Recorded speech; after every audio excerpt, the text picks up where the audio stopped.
Son, where are you? I miss you so much. If you don't come back soon, those villains are going to drive me to my grave. My mother's voice echoed in my head, a phantom cry from the thousands of unread messages flooding my phone. 5 years ago, I vanished. My parents and my little sister, Zhang Lingxue, searched for me until they went mad with grief, but I was nowhere to be found. Then, the betrayal started. My second uncle, a man who would have starved if not for my father's charity, turned into a snake. He plotted against my father, seized every bit of our family business, stole our house, and threw my family onto the streets. My mother had saved a little money for a new apartment, but she crossed paths with a heartless developer. The project failed, the building was left a rotting shell, and we were left homeless. When my father went to demand justice, those thugs broke his legs. He was left paralyzed, confined to a bed. The shock and fury broke my mother's mind, leaving her frail and confused. The entire burden fell on my sister. She was only 12 years old. While other girls her age were playing, she was scouring trash heaps for recyclables and scrubbing floors in restaurants just to keep them from starving. Those developers didn't stop there. They harassed my family like leeches for years. Eventually, a girl named Lin Xianin stepped in to help. Things finally started looking up. My sister grew into a beautiful young woman, and hope began to flicker in their lives. But beauty attracted monsters. A local thug took an interest in her. When she refused him, he broke into their home and threatened my crippled father and sick mother. My mother tried to fight them off with a mop until the neighbors arrived, but today, they came back. They kidnapped my sister. I stood in the far north of Great Xia, just returning from the overseas battlefields. Behind me was a sea of corpses and rivers of blood. I was Zhang Lingtian, the Dragon King, the man whose name made foreign powers tremble. I had protected an entire nation, yet I couldn't protect my own blood. My hands shook as I scrolled through the messages. Thousands of missed calls, tens of thousands of texts.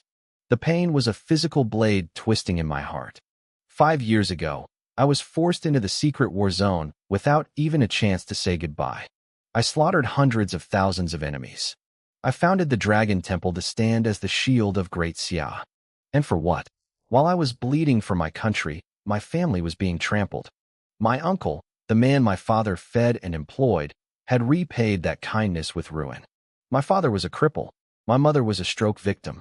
And my sister, my poor sister, had spent her childhood picking through garbage. Hot tears surged from my bloodshot eyes.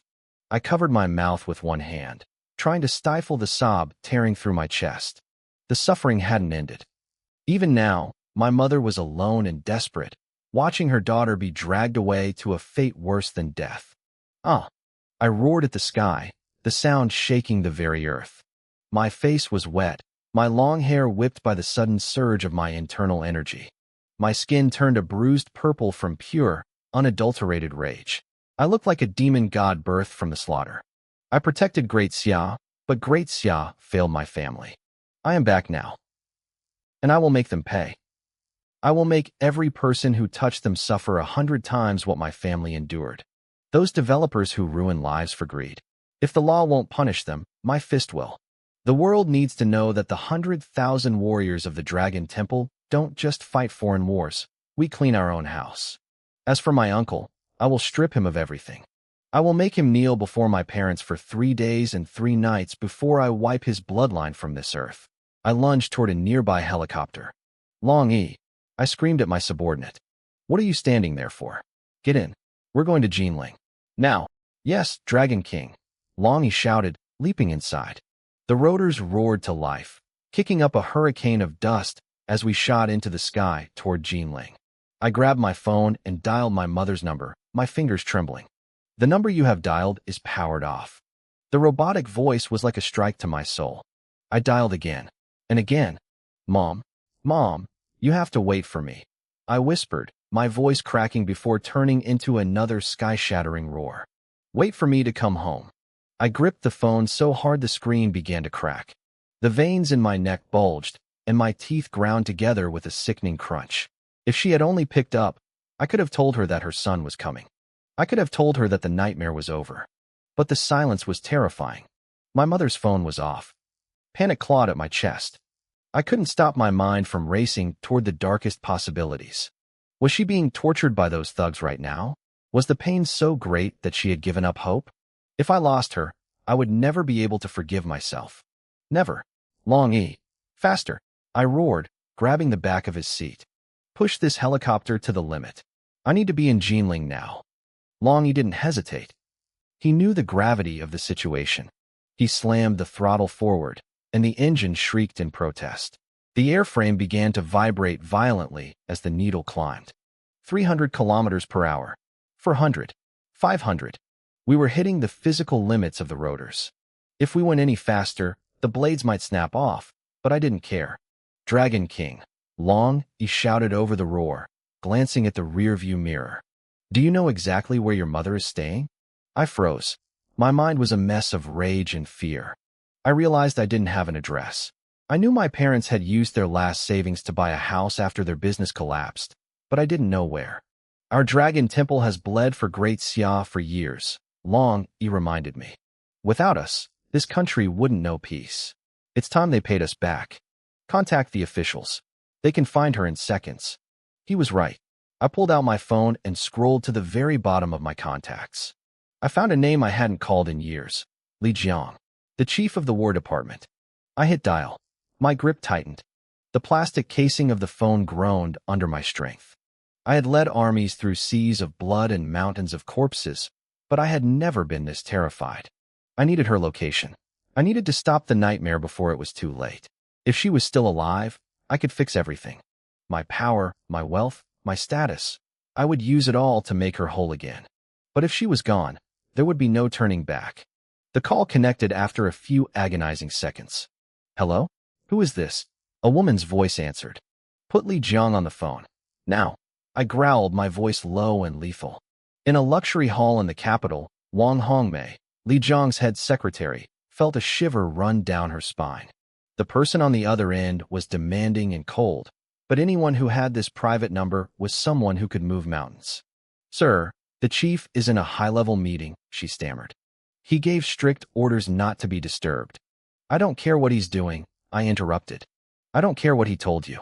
Give him the phone this instant. If he isn't on the line in 60 seconds, my 100,000 warriors will descend on the capital. I will make Li Jiang kneel before me and beg for mercy. Do you understand? The secretary froze. Her brain went blank. As Li Jiang's assistant, she knew exactly what the Dragon Temple represented. It was a name spoken in hushed, fearful tones by the most powerful men in the country. Li Jiang had once told her, if the Dragon Temple calls, you drop everything. She didn't wait. She sprinted toward the conference room, ignoring every security protocol. She burst through the heavy doors, gasping for breath. Chief. The phone. It's an emergency from the Dragon Temple. The room went silent. Generals and officials stared in shock. One middle-aged man stood up so fast his chair flipped over. The Dragon Temple? Aren't they at the border? He whispered. Why are they calling now? Li Jiang didn't waste a second. He lunged across the table and snatched the phone from his secretary's hand. He knew only one man had the authority to make this call. The man who made foreign kings tremble. Zhang Lingtian. Dragon King? This is Li Jiang, he said, his voice uncharacteristically frantic. Li Jiang, listen to me, I said, my voice dripping with icy desperation. Mobilize every resource you have.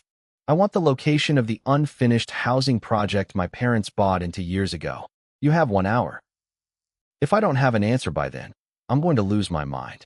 And you won't like what happens when I do. 1 hour? Dragon King, what happened? Li Jiang shouted. He wasn't just worried. He was terrified. He remembered what happened 5 years ago when Zhang Lingtian lost his mentor. That night, the capital had been turned upside down. Blood had flowed like a river, and even the imperial guards couldn't stop him. If Zhang Lingtian lost his mind, again, the entire country would burn. 5 years had passed. In that time, I had grown stronger than anyone could imagine. I wasn't just a soldier anymore. I was the master of the Dragon Temple. My personal power and the vast army at my command were leagues beyond what they used to be. If I lost my mind now, I wouldn't just cause a scene. I would level the entire building. What happened? I roared into the phone, my face contorted with rage. Li Jiang. 5 years ago, I was forced to leave this country and head to the overseas battlefields because I wasn't strong enough. I accepted that. I didn't say a word. But the moment I left, my own uncle schemed against my parents and stole everything we owned. I gripped the phone so hard the casing groaned. They took their last bit of savings to buy a small apartment, just a place to live out their lives. But they were scammed. They bought into a failed, unfinished project.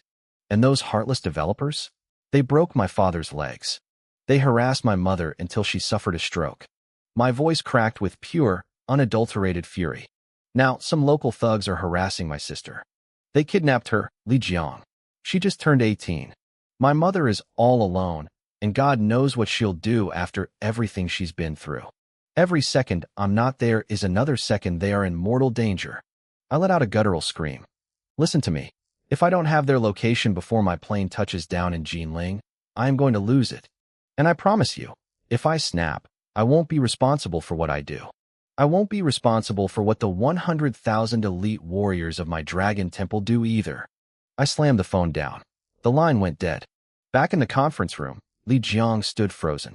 His mouth hung open, his mind reeling. His entire body trembled so violently that the phone slipped from his hand and clattered onto the floor. He was terrified. He remembered 5 years ago. Back then, I had charged into the capital on a mere suspicion after my mentor died. I had cut down high-ranking officials and even members of the imperial family without a shred of evidence. Now, my actual flesh and blood were being tortured. If my mother took her own life, or if my sister was harmed by those thugs, the Dragon Temple would flip the entire country upside down to get revenge. Chief, what's going on? What did the Dragon King say? A high-ranking officer asked, rushing forward. The Dragon King has helped our military countless times, a younger general added, his face flushed with excitement. I was his idol. If he needs something, we should do everything in our power to help. Li Jiang snapped out of his shock. He turned to his secretary, Wang Hongmei. Wang, move. Now. I'm here, Chief, she replied, clutching her notepad. Activate every military intelligence network we have. I want to know exactly what happened. Launch the military satellites. Find the location of that unfinished housing project the Dragon King's parents bought. Now. Li Jiang barked orders one after another. Wang Hongmei scribbled frantically, then sprinted out of the room to execute the commands. But Li Jiang wasn't satisfied. The military network might not be fast enough. He needed local eyes. He grabbed his personal phone and dialed Li Kejia, the governor of Jinling. The call connected instantly. Hello? Uncle, a respectful voice answered. Li Kejia, what the hell is happening in your city? Li Jiang screamed, his face turning purple. The Dragon King just called me personally. He's looking for his parents and some failed housing project. Do you have any idea what this means? A failed project? The Dragon King called you about that. Li Kejia gasped. He knew the title, but he had no idea the legendary Dragon King was a Jinling native. You idiot. You're the governor, and you're missing the point. Li Jiang cursed. It's not about the building. It's about his mother. The building is just the lead. Scour every inch of Jinling. I want to know which project, which building, and which unit his parents bought. If I don't have an answer in 30 minutes, you can forget about being governor. You'll be lucky to keep your head. Li Jiang slammed the phone down again, gasping for air. The pressure was suffocating. His nephew was a fool, and the Dragon King was a ticking time bomb. Someone, get me a fighter jet. Li Jiang shouted, running toward the door. I'm flying to Jinling personally. Now, move. Meanwhile, in Jinling, Li Kejia burst out of his office like a madman. He gathered every official in the city and started screaming orders. Check every unfinished building. Pull the records for Zhang Lingtian, Zhang Xiu, Zhang Tianxi, and Lin Xin. Find out where Lin Xin is right now. He didn't care about his career anymore. He was worried about his life. If the Dragon King started a seismic event in his city, no one was safe. His secretary rushed up, looking confused. Governor, why the sudden mobilization? What happened? Don't ask questions. Li Kejia barked, his hands shaking as he fumbled to pull a cigarette from his pocket. Just do it. If we fix this, we're heroes. If we fail, we won't just lose our jobs. We'll be lucky if we're still breathing by tomorrow. I fumbled for my lighter, but my hands wouldn't stop shaking. The metal clicked, then slipped through my fingers, clattering onto the floor. I felt my face turn a deep, angry red. I was the governor, the man who controlled everything in this city, and yet I couldn't even light a cigarette. My secretary didn't wait for me to blow up. He lunged forward, flicking his own lighter and holding the flame to the tip of my cigarette. He looked terrified. He knew that if a man in my position was this rattled, the sky was about to fall on Jinling. Faster, I barked, exhaling a thick cloud of smoke. Didn't you hear me? Move it. The secretary spun around and started screaming at the staff. In that moment, career paths and promotions didn't matter anymore. We weren't working for a raise. We were working to stay alive. The rest of the officials scrambled out of the office, racing to their departments. We had 30 minutes. If we missed that deadline, the consequences were unthinkable. I took another long drag, trying to settle the pounding in my chest. I had to think. This whole mess started with an unfinished building project. I knew how these things worked. I had used my connection with Li Jiang to get this seat, but I wasn't an idiot. If a project was stalled and the developers were still walking free, it meant someone was protecting them. This could have been a minor scandal, but now that the Dragon King's family was involved, it was bigger than the sky itself. If I didn't handle this perfectly, the entire leadership of Jinling would be wiped out. Best case scenario, we'd all rot in prison. Worst case, we'd be facing a firing squad. I grabbed my secretary by the collar as he tried to rush past. Find out who's protecting these developers. I want to know exactly who is acting as their umbrella. Now. Yes, Governor. I'm on it, he yelled, vanishing down the hall. Meanwhile, high above the clouds, the roar of the helicopter blades was the only sound in the cabin. Long E was pushing the bird to its limits. I sat in the back, one hand white-knuckled around my phone, the other gripping the door handle so hard the metal groaned. I stared out the window at the blurred landscape, my eyes burning, tears threatening to spill. 1 minute after the call ended, I was still holding it together. 5 minutes in, I was pacing the small cabin, reaching for my phone every few seconds to call Li Jiang back. By the 20-minute mark, I had called my mother dozens of times. Each time, the same cold, automated voice answered. The number you have dialed is powered off. Mom, please be okay. I whispered, my voice breaking. You have to be okay. If something happens to you, I don't know what I'll do. The thought of her alone and grieving in Jinling broke me. I couldn't hold it back anymore. Hot tears streamed down my face. I was 22 when I joined the Great Qin Army. I had been a star soldier, recruited into a secret unit, and eventually taken in by my master, Ba Wushuang. I remembered that bloody night 5 years ago. I remembered everything. I pressed my hand against my chest, feeling like I couldn't breathe. My parents had spent their lives taking care of me, but since I became a man, I hadn't spent a single day taking care of them. On the battlefield, I feared nothing. I had crushed the Temple of Thunder and every other organization that dared to stand against me. I had shed blood and sweat to protect this country. But while I was guarding the borders, my own home was rotting. My family was being tortured and broken. How could I claim to protect a nation if I couldn't even protect my own house? 30 minutes passed. My phone stayed silent. Li Jiang hadn't called back. I looked at Long Yi, my eyes bloodshot and dark. Long Yi, summon them. Summon the 4 heavenly kings, the 7 protectors, and the 18 Vajras. Get all 100,000 soldiers to Jinling.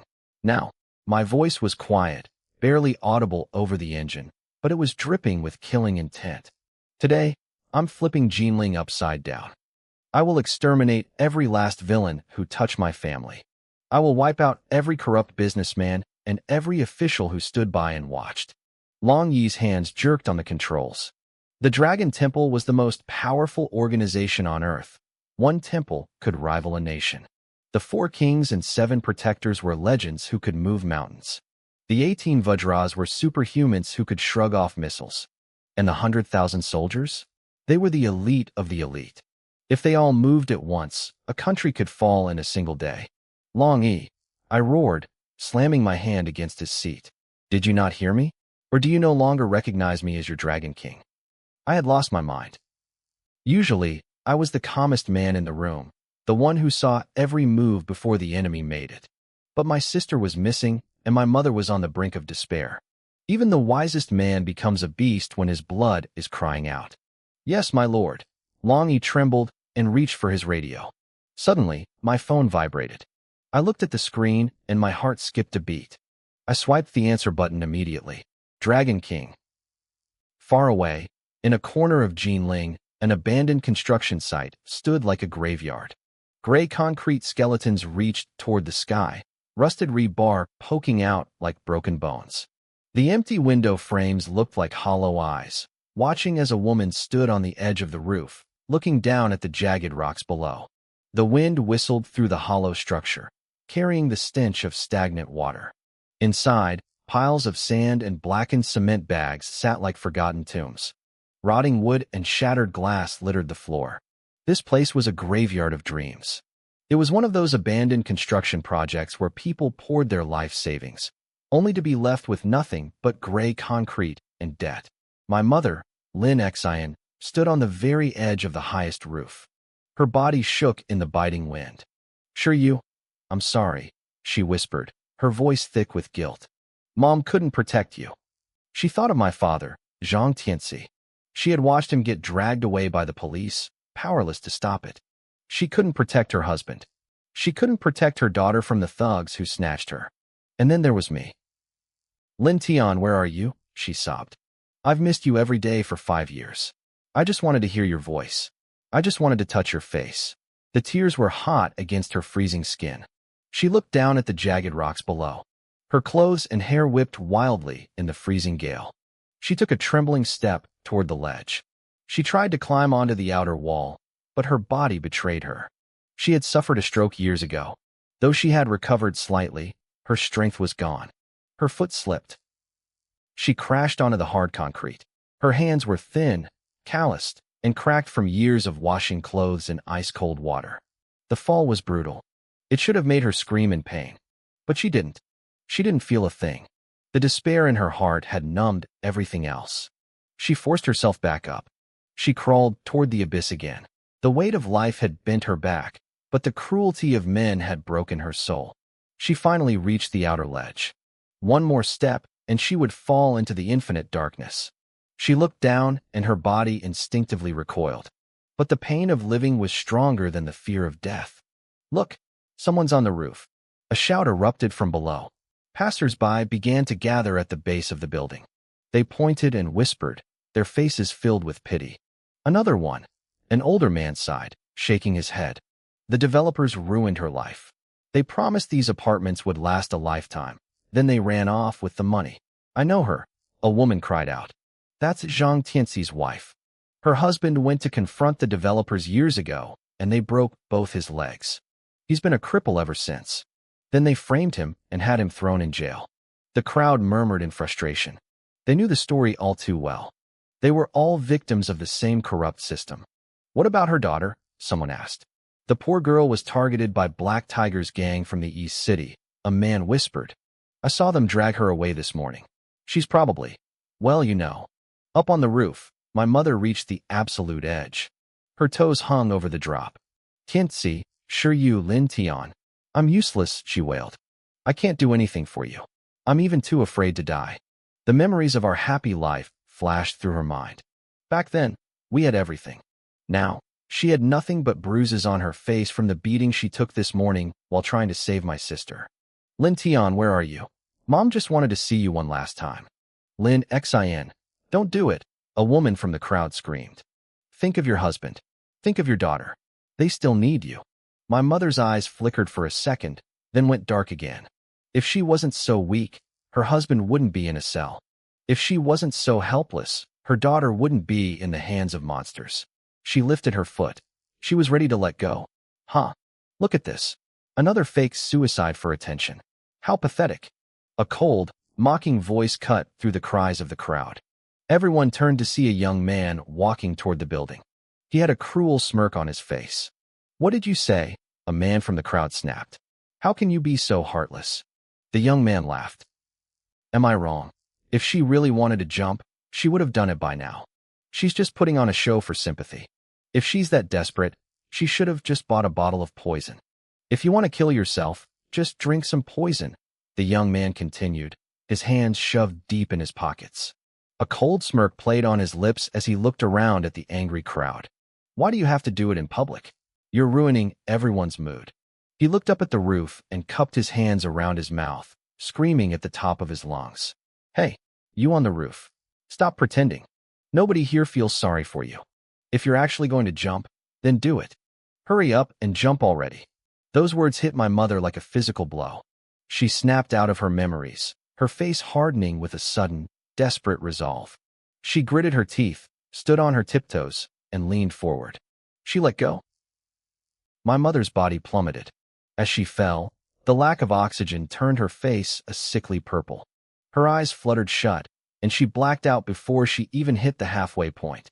She was falling faster and faster, a blur of clothes and gray hair cutting through the air like a stone. Below, the crowd gasped. People turned their heads away. Some covered their eyes, unable to watch the inevitable impact. They didn't need to look to know what was coming. The sickening thud, the spray of blood, the end of a life. MOM. A roar like thunder shattered the air. The sky itself seemed to shake as the deafening scream of a helicopter engine tore through the silence.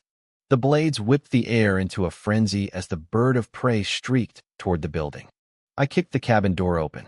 My eyes were bloodshot, my hair standing on end from the sheer adrenaline and rage. The wind howled against my robes, snapping them like whips. I didn't wait for a ladder. I didn't wait for the pilot to descend. I jumped. I launched myself from the helicopter, turning my body into a human missile. I wasn't falling, I was diving. I pushed off with so much force that I shot toward my mother's falling form in a straight, lethal line. The people below looked up, their eyes widening until they looked like they might pop out of their heads. Am I seeing things? A middle-aged man stammered, pointing at the sky. Look at the helicopter. Someone jumped. A woman shrieked, her voice cracking. Is he trying to commit suicide too? The crowd froze. They watched as I blurred through the air. I wasn't tumbling or drifting. My trajectory was a perfect, terrifying diagonal, aimed straight for the spot where my mother was about to hit the pavement. How is he moving that fast? Someone yelled. That's impossible. That defies physics. They were right. It wasn't natural. I was pushing my body beyond every human limit, fueled by a desperation that burned hotter than the sun. Faster, I screamed internally. Asterisk faster. Move faster. Asterisk. A split second before she hit the concrete, I collided with the air beneath her. Boom. A massive explosion of sound rocked the square. The ground trembled. A thick cloud of dust and debris erupted into the air, swallowing everything. The crowd stood paralyzed, necks strained, trying to see through the gray haze. Did they both die? Someone whispered. It was a 33-story building, over 100 meters high. Even a free-falling body would be turned to mush, let alone two people colliding at that speed. As the dust began to settle, a silhouette emerged. It was a man, half kneeling on the cracked pavement. He was holding someone, in his arms. The crowd went silent. Hands flew to mouths. No way. A man gasped. How is he still alive? How are they not broken? It's a miracle, an old woman cried, falling to her knees and clasping her hands in prayer. God saw our suffering and sent a savior. They wanted to believe in gods. But if there were gods in this world, my family wouldn't have suffered like this. If there were gods, they were probably just watching us from above, laughing at our struggles like we were ants in a circus. This wasn't a miracle. It was me. Mom, your son is back. I'm sorry I'm late. I'm so sorry. I pulled her limp body against my chest, my hot tears falling onto her bruised face. I sobbed openly, all my guilt and fury pouring out of me. In this moment, I wasn't the invincible god of war. I wasn't the dragon king who commanded 100,000 men. I was just a son holding his mother, terrified that I had lost her. 10 minutes ago, I had been in the air, miles away. My heart had nearly stopped. I had tried to scream for her to wait, but before I could get the words out, she had stepped off the ledge. In that moment, my world had turned gray. My mind went blank. But I had caught her. I had her. And now, someone was going to pay. I ripped open the helicopter door and dove out, hurtling toward my mother like a bullet. I caught her midair, seconds before she would have hit the pavement. Even now, holding her, my heart wouldn't stop racing. I was terrified. If I had been a second slower, no, even a fraction of a second, she would have been gone. She would have been nothing but a memory on the cold concrete. Mom, wake up. Mom, please. She was limp in my arms, her eyes closed. I shook her gently, my voice cracking as I begged her to open her eyes. I called her name over and over, but she stayed trapped in a deep, dark sleep. Dragon King, Longy said, stepping toward me. Your mother likely fainted from the sudden drop and lack of oxygen. She should be fine, but we need to get her to a hospital immediately. Yes, the hospital. Now, I snapped out of my panic and scooped her up. I sprinted back toward the helicopter, my boots thundering against the ground. Long E, move. Get us in the air. Now, Long E didn't waste a heartbeat. He leaped into the pilot's seat. The engines roared to life, and we tore into the sky, heading straight for Jinling First People's Hospital. Down below, the young man with the buzz cut, the one who had been mocking my mother, crept out from a corner. He was shaking, his back soaked in cold sweat. He slipped away into the shadows, terrified. He knew that if a man who could jump from 100 meters up and walk away had caught him, he would have been a dead man. Soon, we were at the hospital. I had moved her into a private VIP suite on the top floor. The room was quiet, the air sterile and cool. Monitors hummed, displaying glowing lines and numbers that tracked her vitals. Sir, your mother just fainted from oxygen deprivation. She should wake up very soon, the female doctor said, standing up after her examination. She looked at me with a mix of awe and fear. I had arrived by helicopter and made one phone call that sent the hospital director into a frenzy. He had personally cleared this room and assigned his top physician to her case, telling her to meet my every demand. She knew I wasn't just some ordinary man. How much longer until she wakes up? I asked, staring at my mother's pale face. The crisis with my mother was fading, but the fire in my chest was still burning. My sister, Shiryu, was still out there. She was in a den of monsters, and every second I spent here was a second she was in danger. The thought of those thugs touching her made my heart ache with a physical, stabbing pain. Sir, your mother? She should. The doctor couldn't even look me in the eye. Her voice trailed off. She was trembling.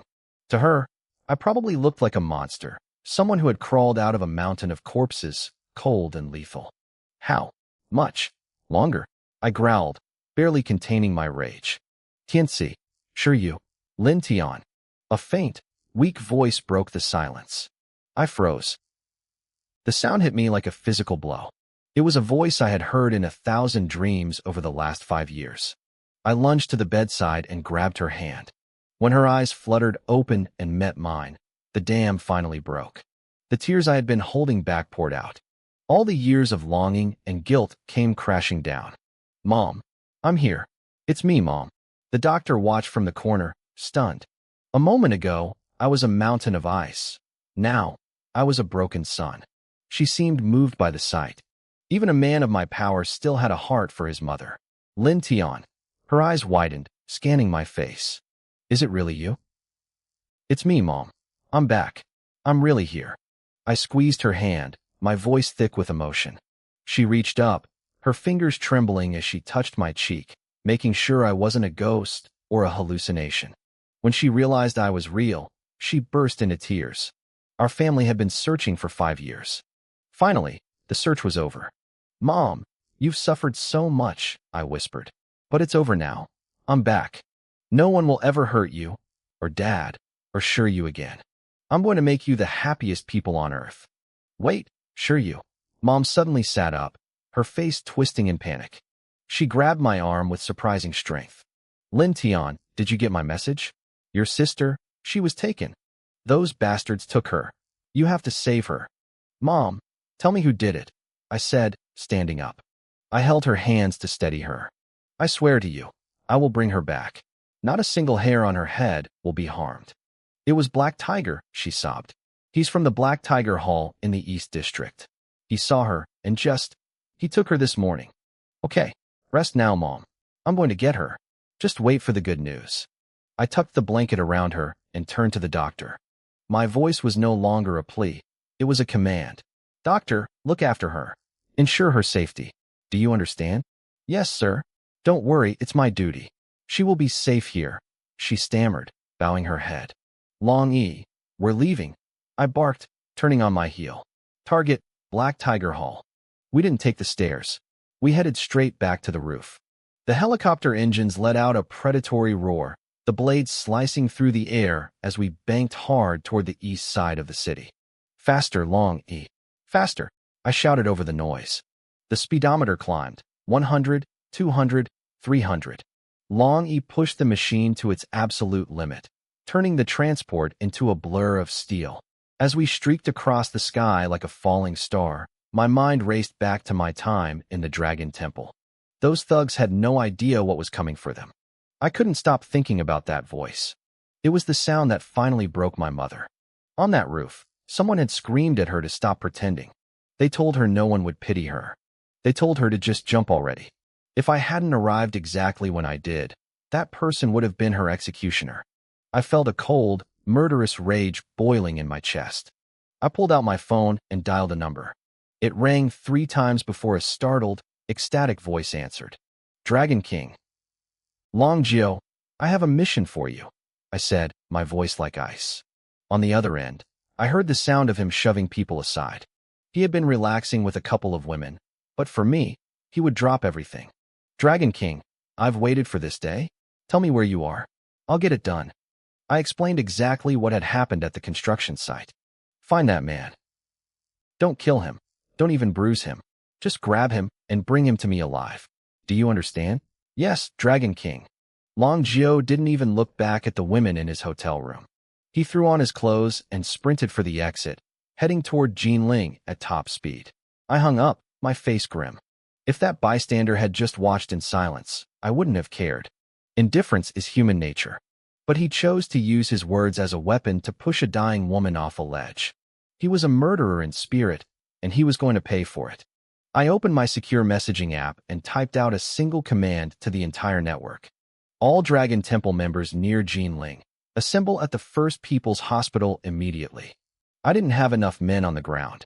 Between protecting my mother at the hospital and going to rescue my sister, I needed a literal army. 5 years ago, I had to leave my family without a word. I wouldn't let them suffer for another second now that I was back. The order rippled through the country like a shockwave. Deep in a desolate mountain range, a man was fighting a massive, snarling beast with his bare hands. This was Long Shiba. He grabbed the creature, his eyes turning red with effort, and literally tore it in half. When his phone buzzed, he checked the screen and started shaking with excitement. The Dragon King's order, he roared. Anyone in the country must move to Jinling. I've been rotting in these woods for too long. He leaped into the trees, moving so fast he was just a blur. The predators of the forest, beasts that usually feared nothing, scrambled into the shadows to hide from him. In the south, another figure was tearing across the landscape. Long Shur was running so fast his legs looked like spinning wheels, leaving deep craters in the earth behind him. Long Shur, you're a prisoner. How dare you escape? A voice boomed from behind him. It was Lu Bo, one of the top 10 enforcers of the Blue Sky Bureau, the government's most secret and powerful agency. He was a master in his own right, and he was gaining ground. Lu Bo, you idiot. Long Shur barked over his shoulder. You think you actually caught me? I was just bored and wanted a place to sleep.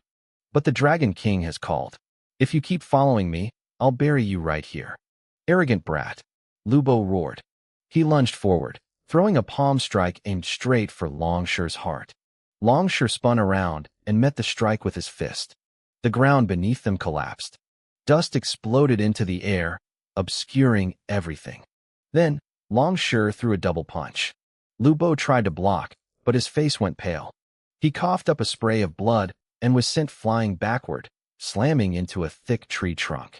I told you that you weren't on my level, Long Shur said, looking down at the broken enforcer. If we weren't both from this country, I'd kill you. Stay out of my way. He vanished into the distance before Lu Bo could even catch his breath. Lu Bo struggled to his feet, clutching his chest. He was terrified. What kind of order could make a man like Long Shur act this insane? He had to report this to the high command immediately. This scene was repeating itself all over the country. My brothers, the elites of the Dragon Temple, were dropping their disguises and abandoning their posts. Doctors, businessmen, and hidden warriors, they were all converging on one point. Back at the Blue Sky Bureau's regional headquarters, the atmosphere was panicked. Lubo stumbled through the doors, shouting for the director. Something is happening. Something huge. Inside the briefing room, the top officials were already staring at their monitors. Lung Zhufeng, the regional overseer, looked up with a grim expression. We already know, Lung Zhufeng said. Every Dragon Temple member in the country is on the move. They've received the Dragon King's order. Jinling is about to become the center of a storm. One of the top officials at the Blue Sky Bureau stood up, his face pale with anxiety. He looked at the monitors and then back at the director. He asked what was happening and what the Dragon King was planning. To mobilize the elites of the Dragon Temple within our borders was insane. He wondered if the Dragon King intended to level an entire city. Lung Zhufeng slammed his hand onto the table and bolted upright. He started shouting, his voice thick with worry. The Dragon Temple was peerless, with powerhouses scattered across the globe. It wasn't just the 4 heavenly kings, the 7 protectors, or the 18 Vajras. If even a small fraction of their 100,000 soldiers gathered in one spot, they could wipe a small city off the map. A single protector or Vajra was worth 10,000 men on their own. But now, every single member currently in the country was being mobilized. I had 1 protector, 2 Vajras, and hundreds of elite warriors moving toward a single point. Even if the entire southeast headquarters of the Blue Sky Bureau moved out, we wouldn't stand a chance. The Dragon King is one of our own, a man named Hixing said, standing up to calm Lung Zhufeng down. He wouldn't do anything to harm the country. Lung Zhufeng looked at him and remembered something. He grabbed Hixing's shoulder, his eyes lighting up with hope. He remembered that Hixing used to be part of the Dragon Temple. He had almost become one of the 18 Vajras. Hixing nodded, his eyes drifting as he remembered those years. He had followed me through life and death. I had saved him from the brink of destruction more times than he could count. Without me, he would have died on a battlefield long ago. He had grown stronger and stronger until he was on the verge of the highest rank, but a past promise forced him to leave it all behind and join the Blue Sky Bureau. Lung Zhufeng didn't hesitate. He gave Hixing a direct order to find out exactly what I was planning. Hixing agreed and left immediately. Deep down, he knew that if it came down to it, he would rejoin me without a second thought. I was the man he respected most in this world. While the authorities scrambled, my sister, Shiryu, was trapped in a nightmare. She was locked in a secret room deep inside the Black Tiger Gang's villa. Her hands and feet were bound tight with thick rope. A rag was stuffed into her mouth, held in place by layers of tape. She could only make muffled, desperate sounds. She wore a simple white t-shirt and old casual pants. Just a normal girl from a normal family. Her hair was a mess, and blood stained the corner of her mouth. There were footprints on her clothes from where they had kicked her. She lay curled in a ball, shivering from the pain. The sound of running water came from the bathroom. A silhouette moved behind the frosted glass. Shiryu stared at the door, her teeth gritted so hard they creaked. She struggled against her ropes with everything she had. She knew what that man wanted. She was terrified, but she wouldn't stop fighting.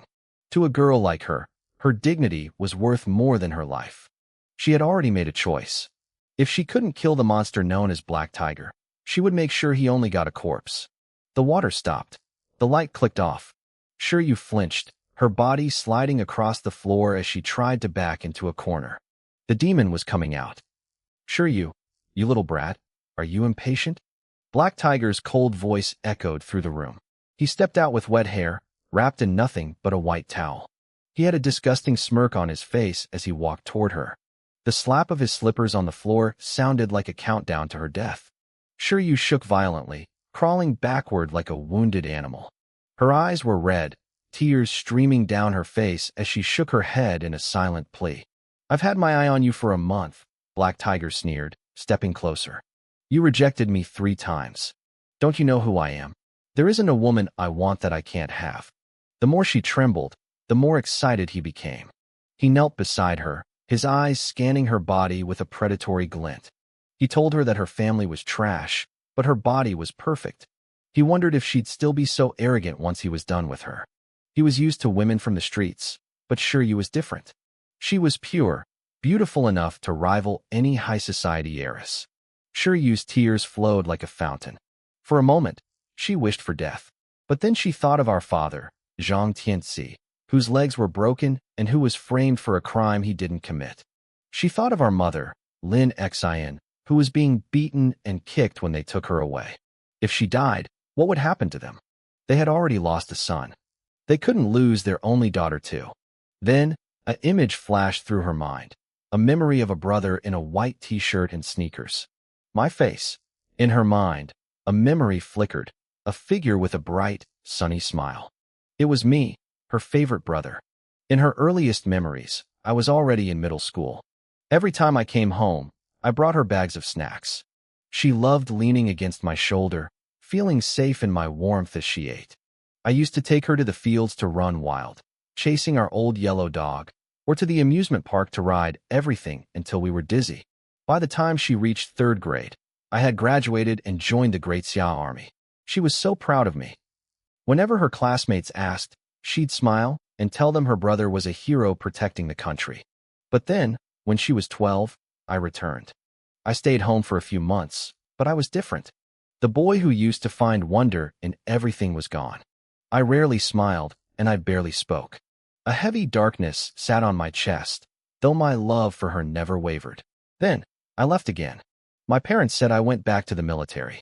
She didn't realize that goodbye was supposed to be forever. After I vanished, she and our parents spent every penny and every ounce of strength looking for me.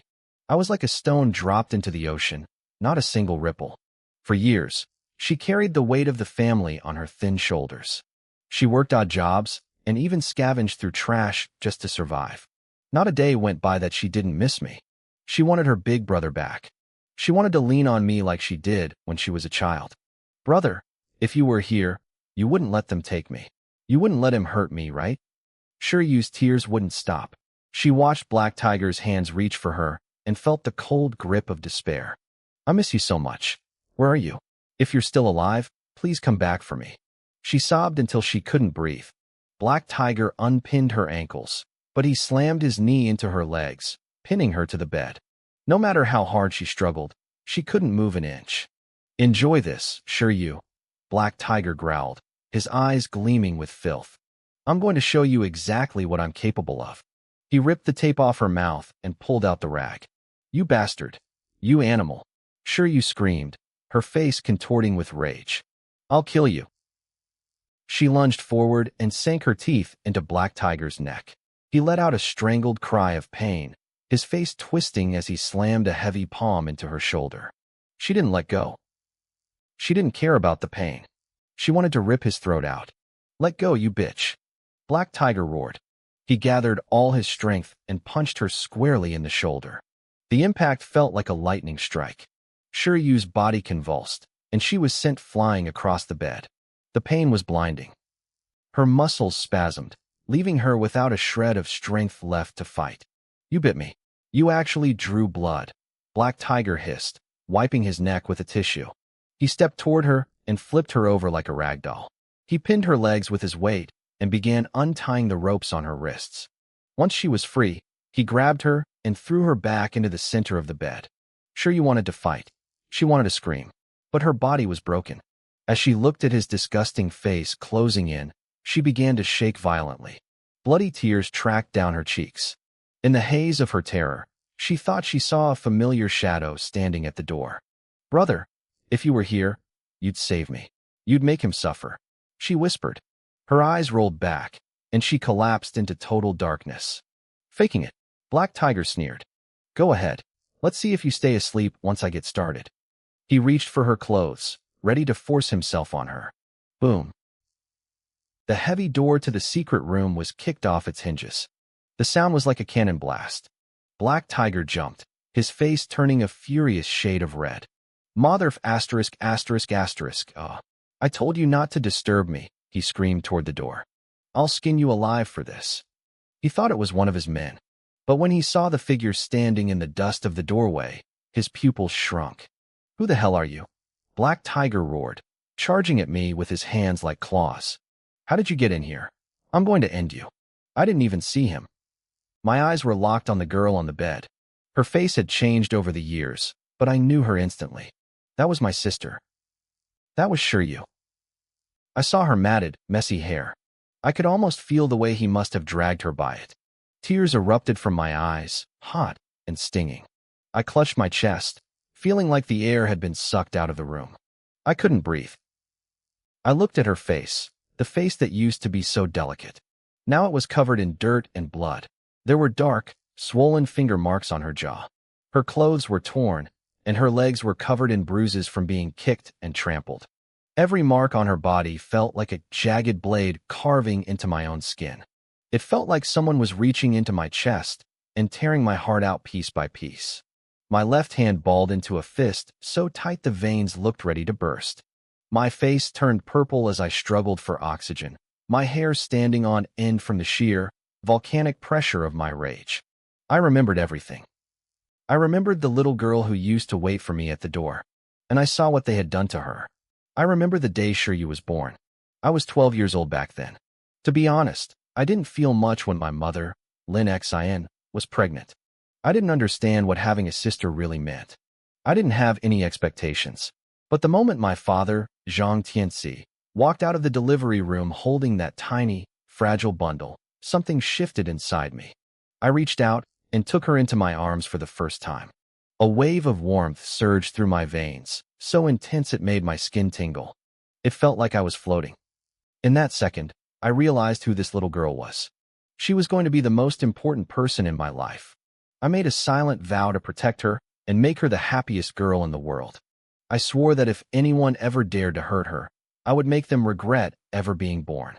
And now, looking at her broken body, that vow screamed in my mind.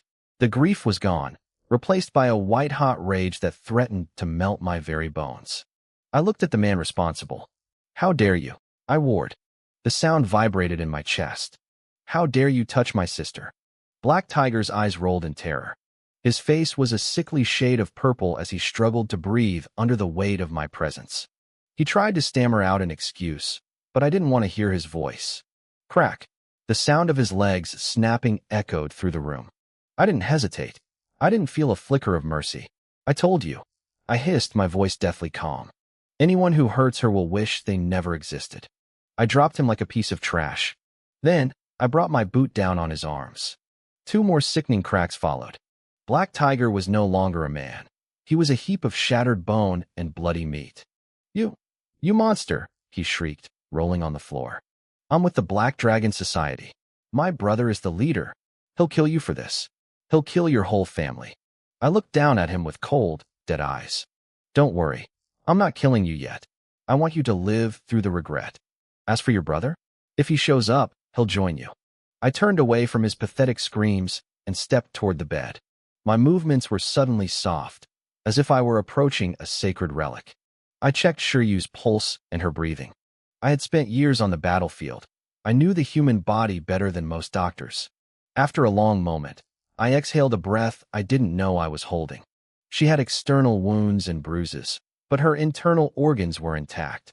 She would recover. I'm sorry, Shiryu, I whispered. I'm so sorry I let this happen. I lifted her gently, cradling her against my chest.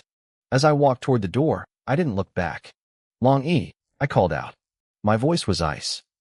Take this dog, and call Long Wu. Tell him to get to Jinling immediately. I need his specialized talents. Long Wu was the master of agony in the Dragon Temple. Simply killing Black Tiger would be a mercy I wasn't willing to grant.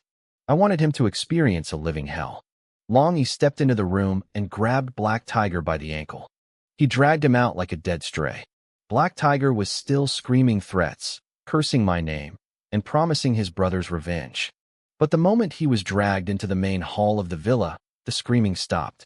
The only sound was the rhythmic thud of his body hitting the floor and his own ragged, terrified gasping. He finally saw what I had done. The villa was a literal sea of blood. His 100 men were gone, scattered across the floor and walls and pieces. It was a scene from the deepest pit of the underworld. Black Tiger went limp. The light left his eyes.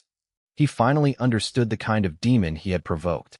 I ignored him and drove straight to the Jinling First People's Hospital. The moment I stepped through the doors with Shiryu in my arms, my mother rushed toward us. Shiryu, my baby, she cried, grabbing my sister's hand. Thank God you're okay. Thank God. Then she looked at me. I was covered in blood from head to toe. She reached out, her hands trembling as she touched my arm. Lin Tian, all this blood, are you hurt? Where did this come from? What happened to Black Tiger? I'm fine, Mom, I said softly, trying to keep my voice steady for her sake. Don't worry about those animals. They'll never bother you again. Right now, we need to get Shiryu to a doctor. My mother nodded frantically and stepped aside. I carried Shiryu into the emergency ward and signaled the female doctor waiting there. Check my sister, I commanded. I want her perfect again. Do you understand? The doctor stood up, but when she saw the state of my clothes, she froze. She was a professional, but she knew that much blood didn't come from one person. It came from dozens, maybe hundreds. She looked at me like I was a mass murderer. Don't waste time, I growled, my eyes narrowing. Now. Yes, sir, she stammered, shaking off her shock. She hurried to the bed and began hooking Shiryu up to the monitors. I stood back and watched, my hands still stained red, waiting for the world to pay for what it had done to my family. I didn't say much more to the doctor. I knew she would need to undress Shiryu to perform a full examination, and it wasn't appropriate for me to stay in the room. I stepped out into the hallway and spent a few moments comforting my mother, Lin Xian, before we both sat down to wait for the results. Less than 5 minutes later, the female doctor emerged from the ward. Mr. Zhang, she began, her voice tight. Those people, they were incredibly ruthless. Her body is covered in deep bruises. Get to the point, I snapped, my patience wearing thin. How bad are her injuries? If you can't guarantee a fast recovery, I'll find someone who can. The doctor flinched at my tone and bowed her head slightly. I apologize, Mr. Zhang. I nodded, feeling a small weight lift off my chest. I turned to my mother and took her hand. Mom, stay here and watch over Shiryu. I have some business to handle, but I'll be back soon. Without waiting for an answer, I walked to the end of the corridor. Long Yi was already there, coming up the stairs to meet me. Long Yi, is it done? I asked. Reporting to the Dragon King, he said, bowing his head. Black Tiger is in custody. I've also issued the Dragon King order to Long Wu. Given his speed, he should arrive in Jinling within a few hours. Good. You handle things well, I said. But that abandoned building my parents were living in is no longer an option. Find a high-end villa immediately. I want my mother and sister settled in a safe, comfortable place. As for Black Tiger, build a dog cage outside the villa and throw him in it. I had a clear plan for what came next, but one question kept gnawing at me.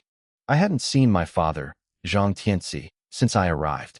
Was he still at the construction site? I walked back into the ward. My mother was sitting by the bed, clutching Shiryu's hand. I leaned down and whispered in her ear. Mom, I'm going back to the site to pick up Dad and bring him here. My men will be arriving shortly to guard you and Shiryu. You'll be safe. It had been an hour since I issued the Dragon King order. The local branches near Jinling were already mobilizing. Once my subordinates arrived, I would have the manpower to handle everything at once. Wait, your father. My mother suddenly stiffened. She stood up abruptly and grabbed my arm, her eyes turning blood red with unshed tears. Mom, calm down, I said, gripping her shoulders to steady her. What happened to Dad? Tell me.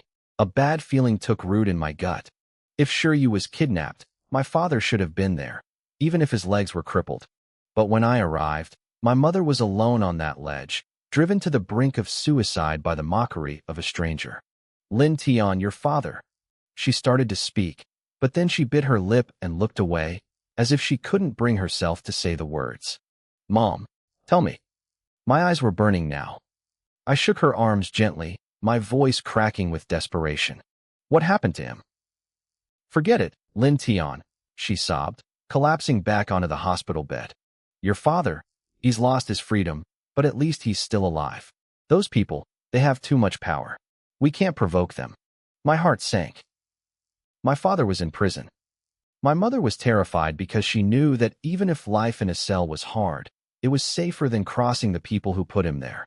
She didn't want me to throw my life away trying to fight the corrupt officials and developers who ruled this city. Mom, you think I can't handle them? I realized what she was thinking. I dropped to my knees and grabbed her hands, looking her straight in the eyes. I am not the same person who left years ago. Back then, I disappeared without a word because I had no choice. I was consumed by the need to avenge my master. I fought my way to the capital, spilling blood every step of the way, but I wasn't strong enough. I was crushed by the true elites. I took a deep breath, my voice growing cold and steady. But that was then. Now, I am the head of the Dragon Temple. I have 100,000 warriors under my command who can level a nation at my word. Believe me, Mom. No matter who they are or how much power they think they have, I can crush them. If Dad is in danger, you have to tell me. Let me make up for the years I wasn't here. My mother looked at me, really looked at me, for the first time since I returned. She saw the steel in my eyes and the aura of command that hadn't been there 5 years ago. Lin Tian, who are you now? Where did you go? She whispered. I am the Lord of the Dragon Temple, I told her. I have enough power to sweep away anything in my path. She stared at me, her mouth hanging open in shock. She was just a simple woman who had once been the matriarch of a small-town family.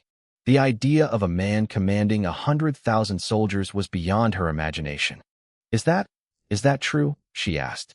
Trust your son, I said, squeezing her hands. I have the power to save Dad, and I have the power to make them pay. My mother wiped the tears from her face. Her expression hardened, her grief turning into a cold, sharp anger. Okay, I believe you. Your father, his life isn't in immediate danger, but he's gone. I exhaled, a small tension leaving my shoulders. He kept going back to those developers, demanding justice for the apartment they stole, she said, her voice trembling. The police eventually took him away. They charged him with assembling a crowd to disturb public order. But there was no crowd. It was just your father, in his wheelchair. She spat the words out like venom. The police are just hunting dogs for those businessmen. If you were just a regular soldier, I would never have told you. I've seen what those monsters are capable of these last few years. For a man like my father, Zhang Tianxi, being framed and thrown into a cell with broken arms was actually one of the lighter fates. Many families in Jinling had been utterly destroyed by those corrupt developers. But things were different now. My mother looked at me and chose to believe everything I said. She knew her son wouldn't lie to her. If I truly had this much power, it was my responsibility to save my father. She didn't care how I dealt with those businessmen. She just trusted that I would bring justice and make sure they could never hurt anyone again. The police, I said, my grip tightening on her hand. Which station took him? It was the Changdong branch, she whispered, her voice trembling. The chief himself led the men to our door. They didn't just take your father. They beat us. They beat us like we weren't even human. Those people, they aren't law enforcement. They're just bodyguards for the developers. She started sobbing again, the weight of the memory breaking her. I didn't want to think about it before, but now? I can't stop. If they took him because he offended their paymasters, what are they doing to him in there? Are they torturing him? Is he even alive? I felt the veins in my neck bulging. A murderous rage surged through me, threatening to swallow my sanity, but I forced it down for her sake. My voice came out hoarse and low. Mom, stop crying. I promise you, I will bring him back. And every single officer who laid a finger on him, I will make them pay a price they can't imagine. She nodded heavily, her eyes red. I believe you, Tian. I know you'll save him. Good. Stay here and look after Shiryu, I said. I stood up and turned toward the door. The moment my back was to her, my expression shifted. The air in the hospital corridor turned freezing. A dark, suffocating pressure radiated from me as I walked. Those bastards. I gripped the metal railing in the hallway. The solid steel groaned and shattered under my fingers like dry crackers, crumbling into dust. A female doctor walking by gasped, freezing in horror. She stared at the wreckage of the railing, then at me. She finally realized what kind of monster was walking through her hospital. If I could do that to reinforce steel, a human body wouldn't stand a chance. Long Yi, we're leaving, I barked. Target, Qingdong branch. We're getting my father out. And those dirty cops who sold their souls to developers? I'm going to tear them into pieces. I strode toward the end of the hallway with Long Yi trailing a step behind me. Back in the room, my mother stroked Shiryu's face, staring out the window as if she could see me through the walls. For 5 years, she hadn't cared about my achievements or or where I'd gone. She only cared that I was alive. But hearing that I was the Lord of the Dragon Temple didn't bring her joy. It brought her pain. She had been a businesswoman once. She knew the truth of the world. The heavier the crown, the greater the burden. To command a force that could topple nations, I must have walked through a sea of blood. She couldn't even imagine the hardship and agony I had endured to reach that peak. She wiped her tears, whispering to the empty room that she would never tell me how much her heart ached for me. She didn't want to be a burden. Outside, the roar of helicopter engines drowned out the city noise.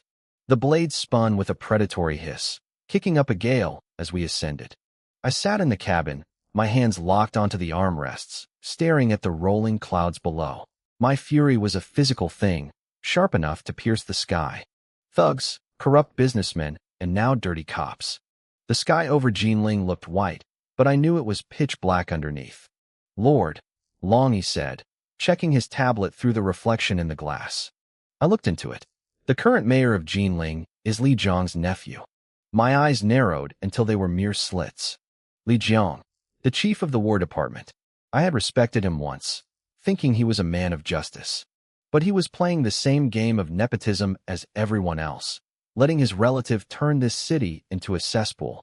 I pulled out my phone and dialed Li Jiang's private number. It rang 3 times before he picked up. Lord of the Dragon Temple. Li Jiang's voice came through, steady but cautious. Li Jiang, where are you? I asked. My voice was dangerously low, the quiet before a hurricane. Lord, what happened? I'm on my way to Jinling right now. Please, don't be impulsive. Do not mobilize the Dragon Temple into the city. If those people find out about this. He stopped abruptly, realizing he had said too much. I stared toward the distant horizon, toward the capital hidden behind the haze. I knew exactly who he meant. The people who had forced me out of the country 5 years ago. Li Jiang was afraid. He knew that after the Blood Moon incident 5 years ago, those people feared my madness. Now that I was stronger and leading a global army, my return looked like a declaration of war. But that was exactly why I had come back. Li Jiang, do you think I'm afraid of those people? I asked. My voice was a low growl. That's not what I meant, Li Jiang stammered, his confidence vanishing.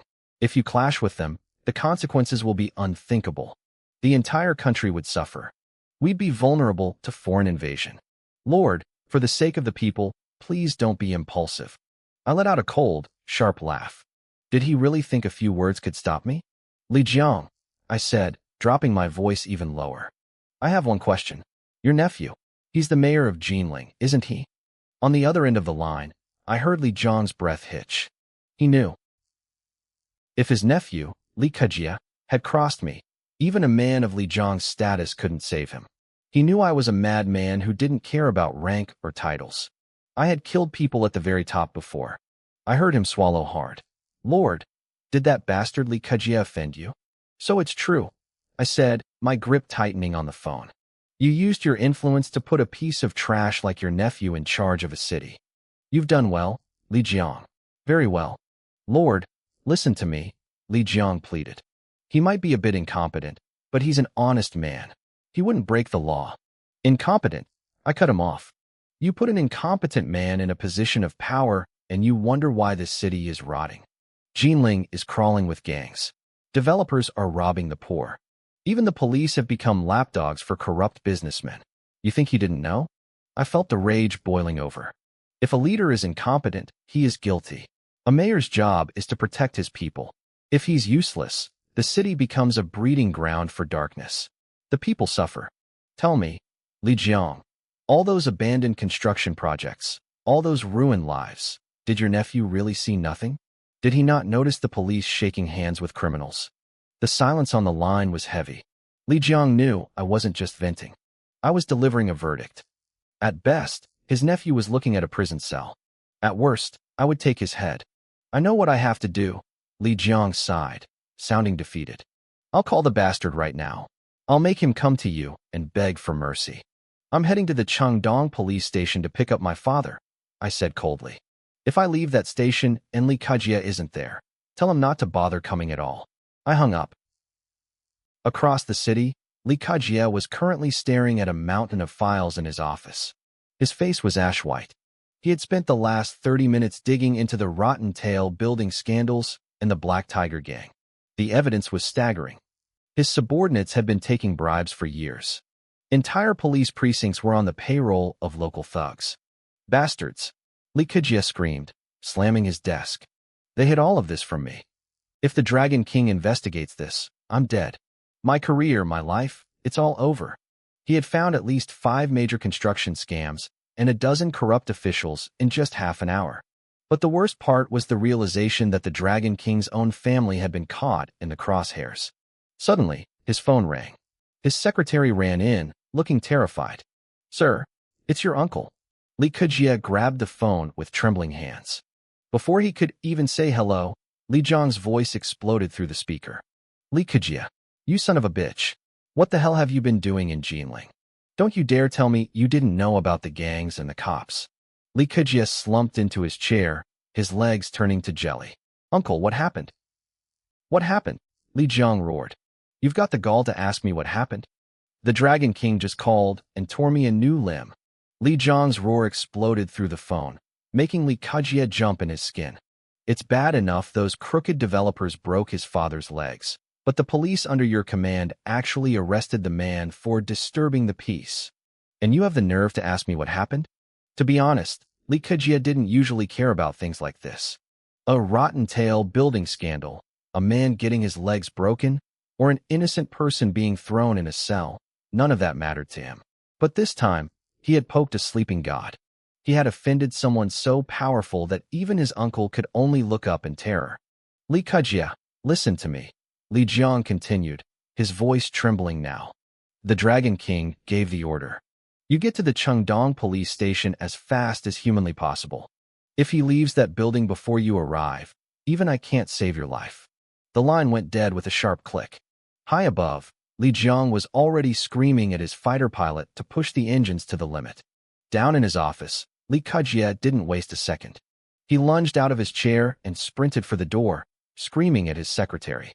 "Get my car, now, and get every department in the city moving.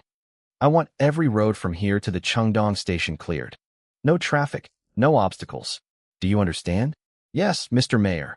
The secretary scrambled after him, already dialing the head of traffic management. Minutes later, a fleet of black sedans with government plates, Jean 00001 and 00002, tore out of the municipal gates. They flew through the city at lethal speeds. There were no red lights for them. The streets were eerily empty, cleared of every car and pedestrian. Lee Kujia was focused on one thing: survival. He didn't stop to think about how I would react when I saw him using his power to paralyze the city just to save his own skin. Meanwhile, back at the station, my phone buzzed again. I had just finished with Li Jiang. I looked at the screen. It was Longsure. I picked up. "What is it?" "Lord Dragon King. It's so good to hear your voice." Longshure's voice came out like a machine gun, full of restless energy. "You have no idea how bored I've been. These guys at the Qingtian Bureau are useless. I've been looking for some fun and can't find a thing." I felt a headache coming on. "Get to the point," I snapped. He coughed, sensing my mood, and lowered his voice. "I've arrived in Jinling. Give me a mission, boss. Anything. You know me. If you need someone killed or a building burned down, I'm your man." He had been undercover in the southeast branch of the Qingtian Bureau for months, and it was clear he was dying for some action. "I don't have any arson for you," I said coldly. "I have a protection detail. Do you want it or not?" "Protection?" Longsure sounded pained. "But boss, you know I'm better at taking lives than saving them." I let out a low, deep hum of disapproval through the receiver. Longsure immediately stiffened. I could practically hear him snapping to attention through the phone. I'm joking, he chirped. "I would never dream of refusing your orders. Where am I going?" "My mother and sister are in the VIP ward at Jinling First People's Hospital," I told him. "Get there now. Secure the floor. When Long Jio and the others arrive, find a secure villa and move them there. I'll meet you once I've settled things here." I hung up and tucked the phone away. The burning urgency in my chest had cooled into a hard, frozen rage. My mother and sister were safe for now. My father was inside this building. All I had to do was get him out and deal with the filth who put him there. But there were still accounts to settle. The man who mocked my mother on that ledge. The Black Tiger Gang. And this Black Dragon they served. I wondered how much weight this Black Dragon society actually carried. I hoped they weren't too weak. I wanted them to last long enough to be interesting. As for the corrupt developers, I had 10,000 ways to make them suffer. I would let them sink into fear, inch by inch, until they died in total despair. The helicopter engines roared as we descended, landing a short distance from the Cheongdong police station. I didn't jump out this time. I waited for the blades to slow, then stepped onto the pavement. "Longy, let's go," I said. I marched toward the building. It was a square, gray-white 4-story block, cold, rigid, and imposing. The national flag hung limp in the afternoon breeze. Above the heavy glass doors, a massive metal police emblem glinted in the sun. It was supposed to represent law and authority. To me, it looked like a tomb. I walked through the main doors. Usually, there should have been guards. There was no one. I stepped into the lobby. The reception desks were empty. Not a single soul was in sight. My fist clenched. My anger flared. This was a public institution, funded by the people, meant to protect the innocent. And yet, the doors were unguarded and the halls were vacant. Where were the victims supposed to go? Who was left to give them justice? "Is anyone here?" I bellowed. I poured my internal energy into my voice.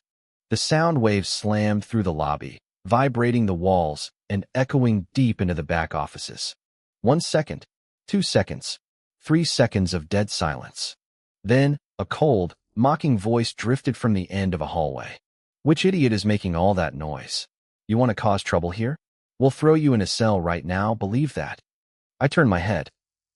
2 officers, one fat, one thin, strolled out. They were rubbing their eyes and yawning, looking like they had just been woken up from a nap. The fact that they had just woken up from a nap made my blood boil. The people's taxes were paying for these useless wastes of space. "Kid, do you know where you are?" the fat officer asked. He and his thin partner swaggered toward me, looking down their noses. "Where am I?" I repeated, my voice tight as I fought to suppress the rage vibrating in my chest. "Why don't you tell me exactly where I am?" The thin officer let out a cold laugh. He pointed to the massive police emblem hanging on the lobby wall. "See that? You've got a lot of nerve coming here to cause trouble. You must have a death wish. So you do know what this place is," I said, my eyes narrowing. "But from where I'm standing, this isn't a police station meant to serve the people anymore. It's a den of thieves, crawling with criminals who conspire with corrupt businessmen to hurt the innocent." "What did you say?" The fat officer's eyes bugged out. He raised a finger, pointing it right at my face. "Why are we even talking to this trash? He just insulted this sacred ground. Just arrest him." The thin officer's face went cold. He reached for the handcuffs at his waist with one hand and lunged for my wrist with the other. He actually thought he could chain me. I didn't hesitate. I swung my hand in a blur. Slap. The sound echoed like a gunshot. The thin officer's head snapped to the side, and his body went flying across the room. I turned my gaze to the fat officer.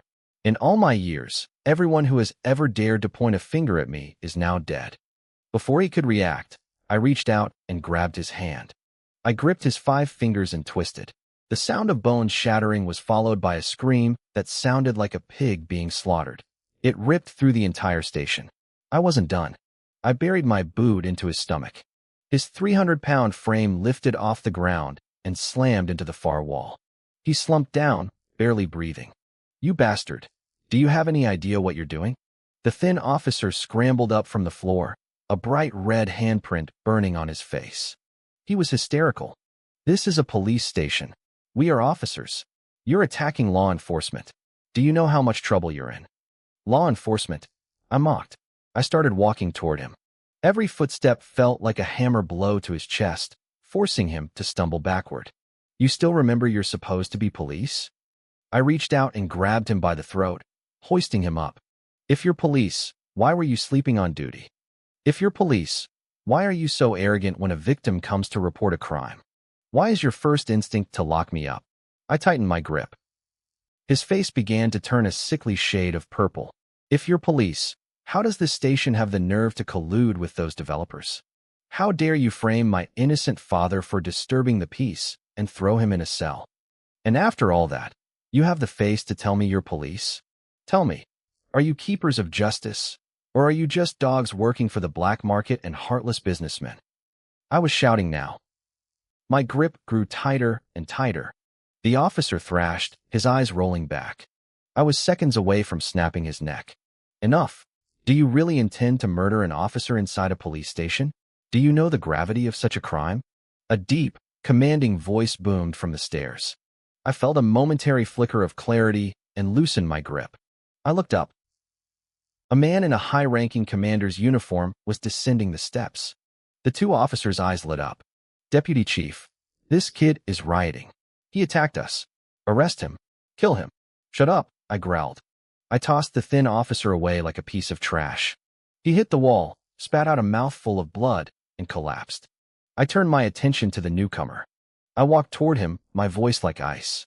So, you're the deputy chief of the Cheongdong branch. What do you think you're doing? He demanded. You've already broken the law. Are you going to attack me too? With what you've done, I could shoot you dead right here and no one would question it. He reached for his holster. I didn't stop. I hadn't used a gun in nearly a decade. To an ordinary person, a firearm is a death sentence. To someone like me, it's a toy. Stop. Stay back, the deputy chief barked. He pulled his pistol and aimed it at my head, his hands trembling. He needed the weapon to feel even a shred of security, but even with a gun in his hand, he couldn't withstand the aura of blood and war radiating off me. Are you actually going to pull the trigger? I asked, stepping closer. Don't move. One more step, and I'll fire. He racked the slide, chambering around. Flash. Before he could even blink, the weight was gone from his hand. He stared, stunned, as I stood before him holding his weapon. He stumbled back and fell onto his backside. How did you do that? You don't need to know, I said. I looked at the pistol for a second, then my hands moved in a blur. In an instant, the gun was reduced to a pile of springs and scrap metal on the floor. I leaned down and looked him in the eye. When it comes to guns, I'm your ancestor. Don't ever point one at me again. Understand? I reached down, grabbed him by the collar, and hauled him off the floor. I hauled the deputy chief up by his collar, bringing his face inches from mine. I'm going to ask you once, I said, my voice dropping to a low growl. Zhang Tianxi. He lived in Building 8 of the Jinling Tiandi complex. Where are you holding him? The deputy chief's eyes darted back and forth. He tried to look confused, shifting his weight nervously. Zhang Tianxi? I don't know what you're talking about. I didn't waste words. I smirked and shoved him hard, sending him sprawling back onto the floor. I reached down and grabbed the scattered pieces of his dismantled handgun. My fingers moved like a blur. In less than a second, the springs and metal clicked back together. The gun was whole again. The deputy chief and the two officers nearby froze. Their faces went pale. They finally understood what I meant when I said I was their ancestor when it came to firearms. No special forces soldier on Earth could strip and reassemble a weapon that fast. I think you should think very carefully before you answer me again, I said. I grabbed his collar again, pulling him up halfway, and shoved the cold barrel of the pistol deep into his mouth. MPH. MGH. His eyes nearly popped out of his head. He started shaking, making muffled, desperate noises. It didn't matter how arrogant he acted behind a desk. At the end of the day, he was just a man.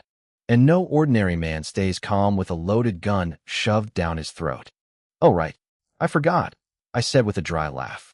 You can't talk with that in there. I didn't pull the gun out. I just stared him down. If you're willing to talk, if you're willing to take me to my father and release him, then blink. If you don't, I can't guarantee your jaw will still be attached to your face in 10 seconds. He didn't hesitate. He blinked frantically, his eyelids fluttering like a trapped bird's wings. He was terrified I'd pull the trigger before he could signal his surrender. Good. I pulled the barrel out of his mouth. Now, take me to my father. The deputy chief gasped for air, clutching his chest. It took him a moment to find his voice. He's not here at the station. We already transferred him to the prison. Then take me to the prison. I stood up and gestured for him to lead the way. Are you insane? He stammered, scrambling to his feet. That's a state prison. There are armed guards everywhere. You can't just break someone out. You'll be killed. He was looking for an out. He knew if I tried to storm a prison with him in tow, he'd be the first one caught in the crossfire. I didn't argue. I just tilted the gun toward him. You can die now, or you can die later. Your choice. He turned and started walking toward the station exit. Suddenly, the air was filled with the wail of sirens. Ding-dong, ding-dong. Long E and I reached the entrance just as a fleet of over 10 police cruisers screeched into the courtyard. They blocked every exit. Dozens of officers piled out, some carrying riot shields, others leveling pistols at us. They formed a tight perimeter, trapping us in the center. A middle-aged man in a high-ranking uniform stepped out from behind a shield. He grabbed a megaphone. Suspect, you are surrounded. Drop your weapon and put your hands up, or we will open fire. Chief, save me. The deputy chief screamed, his courage returning the moment he saw reinforcements. I didn't let him finish. I grabbed him by the neck and delivered a brutal kick to his chest. He collapsed, coughing up blood. Then, I turned my gaze toward the chief. You're the head of this branch. I asked. How dare you, the chief roared. He had never seen a criminal this brazen. You're dead. You hear me? You're a dead man. I'll ask you the same thing, I said, my voice carrying over the sirens. Zhang Tianxi was framed and sent to prison. Did you know about it? If he didn't know, I might let him live. If he did, the chief's eyes narrowed. So, you're that criminal's son. No wonder you're a thug. You came here to cause trouble, attacked my officers, and took a hostage. Even if I have my men gun you down right now, no one will say a word. He raised his hand high, his face twisted with malice. He had spent a lot of effort making sure Zhang Tianxi stayed behind bars. This was the perfect chance to bury the whole problem. All units, he shouted. Prepare to fire. If anyone fires a single shot today, I'll strip the skin off your backs. A roar thundered from the station gates. Every officer turned, ready to snap at whoever was interrupting. But when they saw the cars pulling in, their jaws dropped. License plate, Gene 00001. Gene 00002. Gene 00003. The most powerful vehicles in Jinling were lined up at the gate. A middle-aged man in a sharp jacket stepped out, surrounded by a crowd of officials. It was Li Kejia. He didn't even look at the chief or the armed officers. He looked pale, his face a mask of pure panic. He started running. He wasn't walking. He was sprinting toward me. The chief stood frozen. The deputy chief forgot his pain. The entire Chengdong branch watched in total shock as the most powerful man in the city ran toward a criminal like a desperate servant. Behind him, the rest of the top leadership followed, huffing and puffing to keep up. They didn't know who I was, but they knew Li Kejia's background. If the nephew of the National War Department chief was this terrified, they were facing someone beyond their wildest nightmares. Li Kejia sprinted until he was inches away from me. He stopped, his breath coming in ragged gasps, and his hands trembled as he rubbed them together nervously. I could see the sheer terror in his eyes. He had rushed here the second he got the call from Li Jiang, praying he'd reach me before I left. If he had been even a few minutes later, his world would have ended today. Li Kejia, I said, my voice cold and flat. I glanced at him, and he flinched as if I'd struck him. My lord, it is me, he stammered. I didn't say another word, but I kept my eyes locked on his. I could feel him shrinking under my gaze. To him, it must have felt like being stared down by an ancient, prehistoric beast. He was sweating now, his skin pale and clammy. You heard everything they just said, I said, gesturing toward the chief and the officers. My voice remained emotionless, which only seemed to terrify him more. Suddenly, Li Kejia's legs gave out. With a heavy thud, the highest official in Jinling fell to his knees right there on the pavement. His entire body shook with a violent tremor. My lord, it's my fault. I failed to discipline them, he cried out, desperate to save himself. It's my mistake that this man grew so arrogant and lawless. The moment Li Kejia hit the ground, the rest of the city leadership followed suit.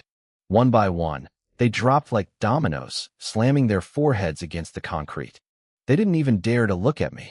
The sight was surreal. The nephew of the National War Department chief, kneeling in the dirt because of a single look from me. I looked down at Li Kejia and shook my head slowly. You still don't realize where you truly failed, I said.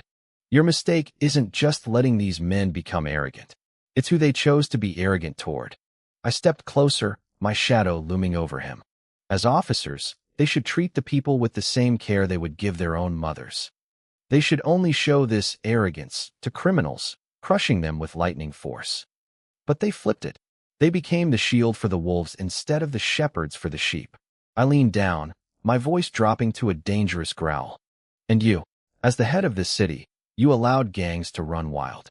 You let that abandoned construction project rot for years without a solution. Tell me, how exactly have you been doing your job? I thought about everything I had seen since I arrived. In just a few hours, I've seen enough filth to last a lifetime. How much more is hidden where I haven't looked?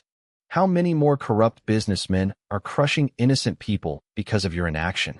Or tell me, are you actually part of it? I reached down, grabbed Lee Kajia by the collar, and hauled him onto his feet, so he had to look me in the eye. Open your eyes and look at me. I warned. Answer me now. Did you know? Were you involved? My lord, Lee Kajia shrieked, his face twitching with pure horror. I wasn't involved. I swear. I wouldn't dare. But did you know? I pressed, my voice a low hiss. I. He stammered, his eyes darting everywhere but at me. He knew. Maybe he didn't know the full extent, but he had looked the other way. To him, the suffering of common people over a failed housing project was a minor issue. He thought they were just peasants who couldn't make enough noise to matter. He thought he could sit in his high office forever. He had sensed the darkness in his police force too, but he figured human nature was just corrupt and decided it wasn't worth the effort to fix. He never imagined that his negligence would touch my family. He never imagined it would bring the Dragon King to his doorstep. Speak, I barked. My lord, I truly didn't know. I didn't. He started sobbing, and a sharp, acrid smell filled the air. He had actually wet himself. He was terrified to tell the truth because he knew I'd kill him on the spot. He figured if he kept lying, his connection to Li Jiang might at least save his life, even if he lost his title. I felt a wave of disgust and shoved him back toward the ground. You'd better be telling the truth, I spat. Because if I find out you knew and did nothing, not even Li Jiang will be able to protect you. Li Kejie let out a gasp of relief, gasping for air as he lay in the dirt. He thought he had survived the worst of it. Behind him, the police chief and his officers were paralyzed.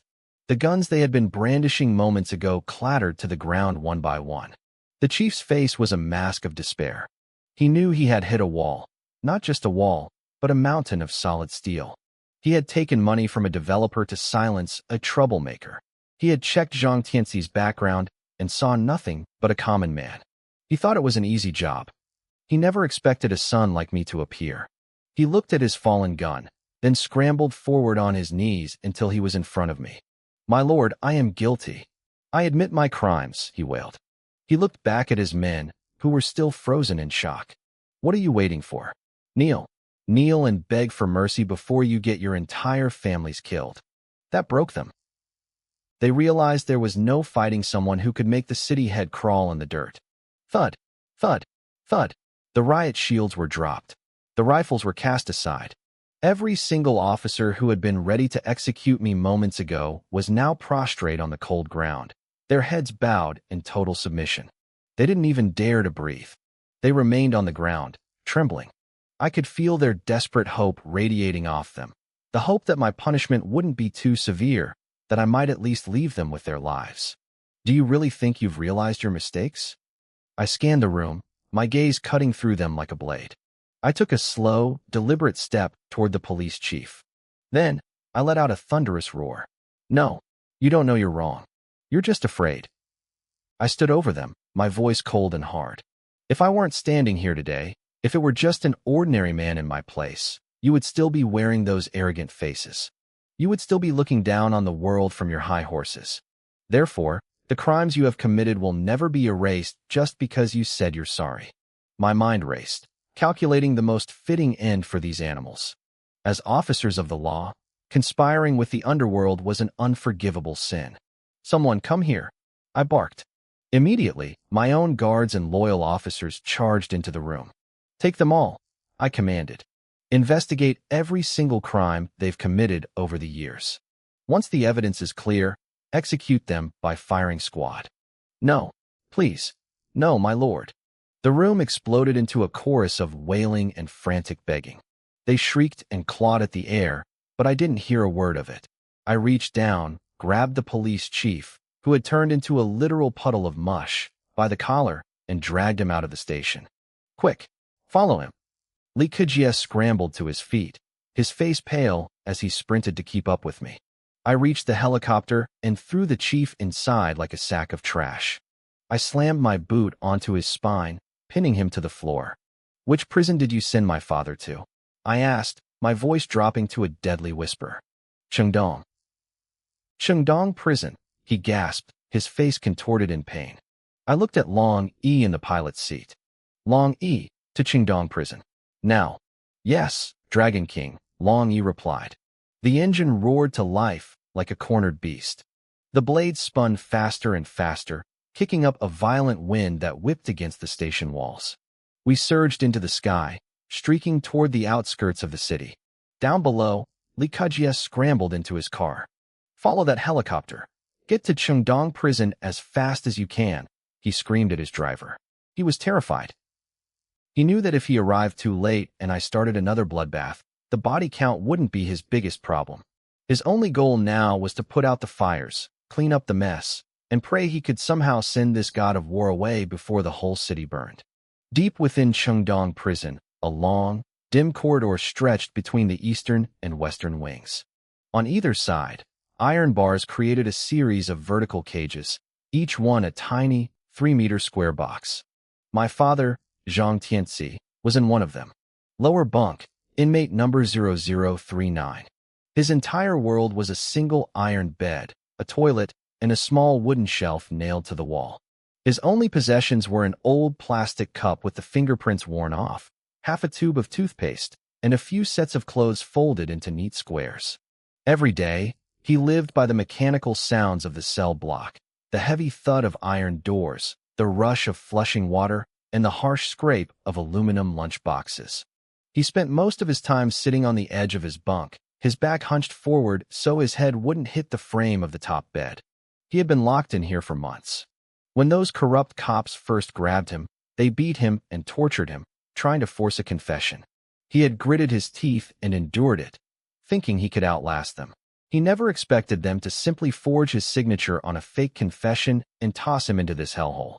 Life in prison was brutal for anyone, but for a man with 2 broken legs, it was a nightmare. At first, he couldn't even take care of his basic needs. Dressing and washing took hours. On top of that, he had to deal with the other inmates, thugs who had been paid by the developers to handle him. He had lived these months one agonizing second at a time. He had been pushed to the brink of death more than once. The only thing that kept his heart beating was the thought of Lin Xin and Zhang Xiu waiting outside. He couldn't die. Not yet. "Food's here," a guard's voice echoed from the end of the hall.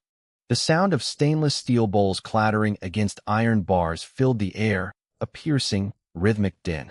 Inmates crowded the doors, faces pressed against the bars, thrusting their bowls through the gaps to make it easier for the guards to serve them. It was the unwritten rule of the block: make the guard's job easy, or he'll make your life hard. "Zhang Tianxi, why aren't you crawling over here yet?" A guard named Lu Xin, with slick-back hair, stopped in front of the cell. He looked down at my father, who was flat on his stomach, using every ounce of strength in his arms to drag his limp body toward the door. A mocking smile played on the guard's lips. "You had a good life out there, didn't you? Why did you have to cause so much trouble?" Lu Xin sneered. "So you lost a few $100,000. You should have just swallowed the loss. But no, you had to go to Boss Wang's company and make a scene. Now Boss Wang had your legs broken and threw you in here. Now you have to crawl like a dog just to eat. Wasn't it your own fault?" Lu Xin was the head guard of this section. The Boss Wang, he mentioned, was the developer of the Jinling Riverside District, a man with deep pockets and even deeper influence. Lu Xin had taken a massive bribe from Wang to take care of my father. If he could break Zhang Tianxi's spirit and make him stop fighting the company, there would be an even bigger bonus waiting for him. My father didn't say a word. He didn't even look up. He just kept swinging his arms, pulling his weight across the cold floor toward the bars.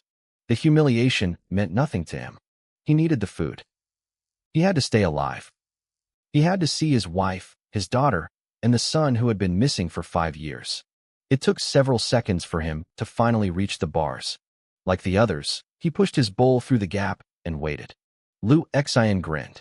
He dipped a ladle into the bucket of thin, watery porridge and lifted it high.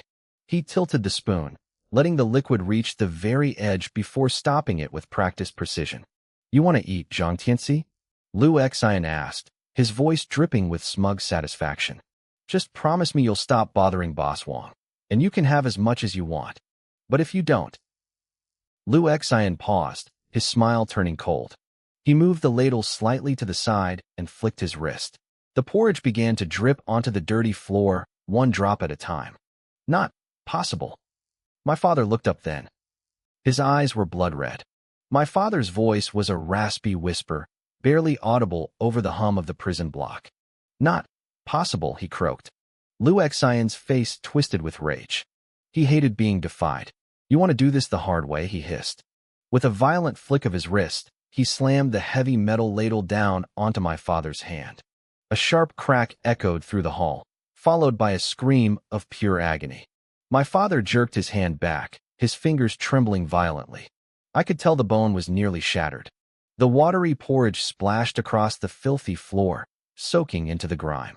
Despite the blinding pain, my father reached out, desperate to scrape the spilled food off the ground.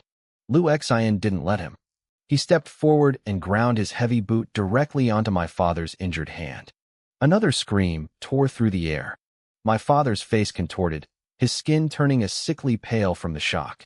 He used his left hand to claw at Lu Xian's leg, trying with every ounce of his remaining strength to pry the boot off. "Does it hurt?" Lu Xian asked, his voice dripping with sadistic pleasure. "Good. If you want me to stop, just beg. Beg me, and I'll let go right now." Lu Xian stood there, beaming with pride. He loved this. He had been the head guard here long enough to know how to break men. He'd seen the toughest, most cold-blooded criminals crumble under his touch. But my father was different. He wasn't a criminal, and he didn't have a violent bone in his body, yet he refused to bend. It was driving Lu Xian insane. He was losing control, and he couldn't stand it. "You never," my father spat out. Even with his face twisted in pain and his stomach growling from days of hunger, he glared up at the guard with absolute defiance. He would never surrender to a monster. Lu Xian's face flushed a deep, angry red. "Fine. If you won't beg, don't bother." He kicked his foot back, threw the ladle into the bucket, and pulled a heavy nightstick from his belt. He turned to the other guards and barked an order. "Open the door. I want to see which is harder, his bones or my stick." Meanwhile, on the outskirts of the city, the Chengdong prison stood like a fortress. 5-meter-high walls topped with high-voltage wire shimmered under the sun. It was a place of silence and shadows, surrounded by a barren wasteland of gravel and warning signs. Even the birds seemed to fly around it, sensing the misery trapped inside. Suddenly, a thunderous roar broke the silence. The guards in the watchtowers looked up, their eyes widening. A massive black helicopter, sleek and predatory, descended from the clouds. It looked like a steel beast as it lowered itself toward the prison's central courtyard. The prison alarms blared instantly. Every guard on duty scrambled, leveling their rifles at the helicopter's door. Within seconds, 2 tactical teams rushed out, surrounding the craft with machine guns at the ready. On the walls, searchlights swiveled and automated turrets locked on, ready to turn the intruder into scrap metal. Attention inside the helicopter. Warden Lu Cheng shouted through a megaphone from the safety of the high wall. He was shaking. In all his years, no one had ever been crazy enough to land a bird inside these walls. "You are surrounded. Open the door and come out with your hands up, or we will open fire. I promise there won't be enough of you left to bury." The hydraulic hiss of the cabin door opening cut through his threats. 3 figures stepped out. I led the way, stepping onto the pavement with calm, measured strides. I didn't raise my hands. I didn't even glance at the hundreds of gun barrels pointed at my chest. To me, their weapons were nothing more than toys. Behind me, Longy followed, carrying the local police chief like a sack of wet laundry. The chief had completely lost his nerve, his legs dragging uselessly on the ground. "Dragon King, how should we handle them?" Longy asked, his hand hovering near his side. He was waiting for my word. I stopped and slowly removed my sunglasses. I raised 2 fingers, projecting my voice with enough internal energy that it vibrated in the chests of every man present. I will give you two choices. The warden froze, his hand trembling as he held the megaphone. He hadn't used a speaker, yet his voice sounded like thunder. I folded one finger down. 1. Drop your weapons and stay out of my way. I am here for one person, and I am taking him home. You arrogant bastard. Lu Chung screamed back, his voice cracking with fury. Do you have any idea where you are? I ignored him and moved to the second finger. 2. You can shoot. You can even use the cannons. If you do, I will kill every single one of you, and then I will take him anyway. I lowered my hand and started walking toward the cell blocks. Long he stayed a step behind me, his eyes scanning for the slightest movement. I knew some of these men were likely on the payroll of the developers who ruined my family, but many were just soldiers following orders. I didn't want to slaughter the innocent, but if they pulled those triggers, I wouldn't hesitate to turn this prison into a graveyard. The courtyard fell into a deathly silence. The guards stared at me, their fingers frozen on their triggers, paralyzed by the sheer pressure of my presence. They watched me walk toward them, unable to move, unable to speak, as if they were watching a god walk through the gates of hell. How could a man like me exist? That was the question written on every guard's face. I stood there, staring down hundreds of rifles and heavy cannons without so much as a flinch. I told them I would kill every single one of them if they dared to fire. They didn't think I was crazy. They felt the raw, suffocating pressure of my presence. They realized I wasn't making a threat. I was giving them a choice to live. Lu Chung, the warden, was paralyzed. He forgot to give orders. He just watched in a daze as I walked into the dark mouth of the prison and disappeared from his sight. By the time he found his voice, I was already gone. He swallowed hard, dropped his megaphone, and scrambled down from the high wall to chase after me. Suddenly, the ground began to shake. A thunderous roar of engines echoed from outside the prison gates, drawing everyone's attention. Lu Cheng's eyes turned bloodshot with rage.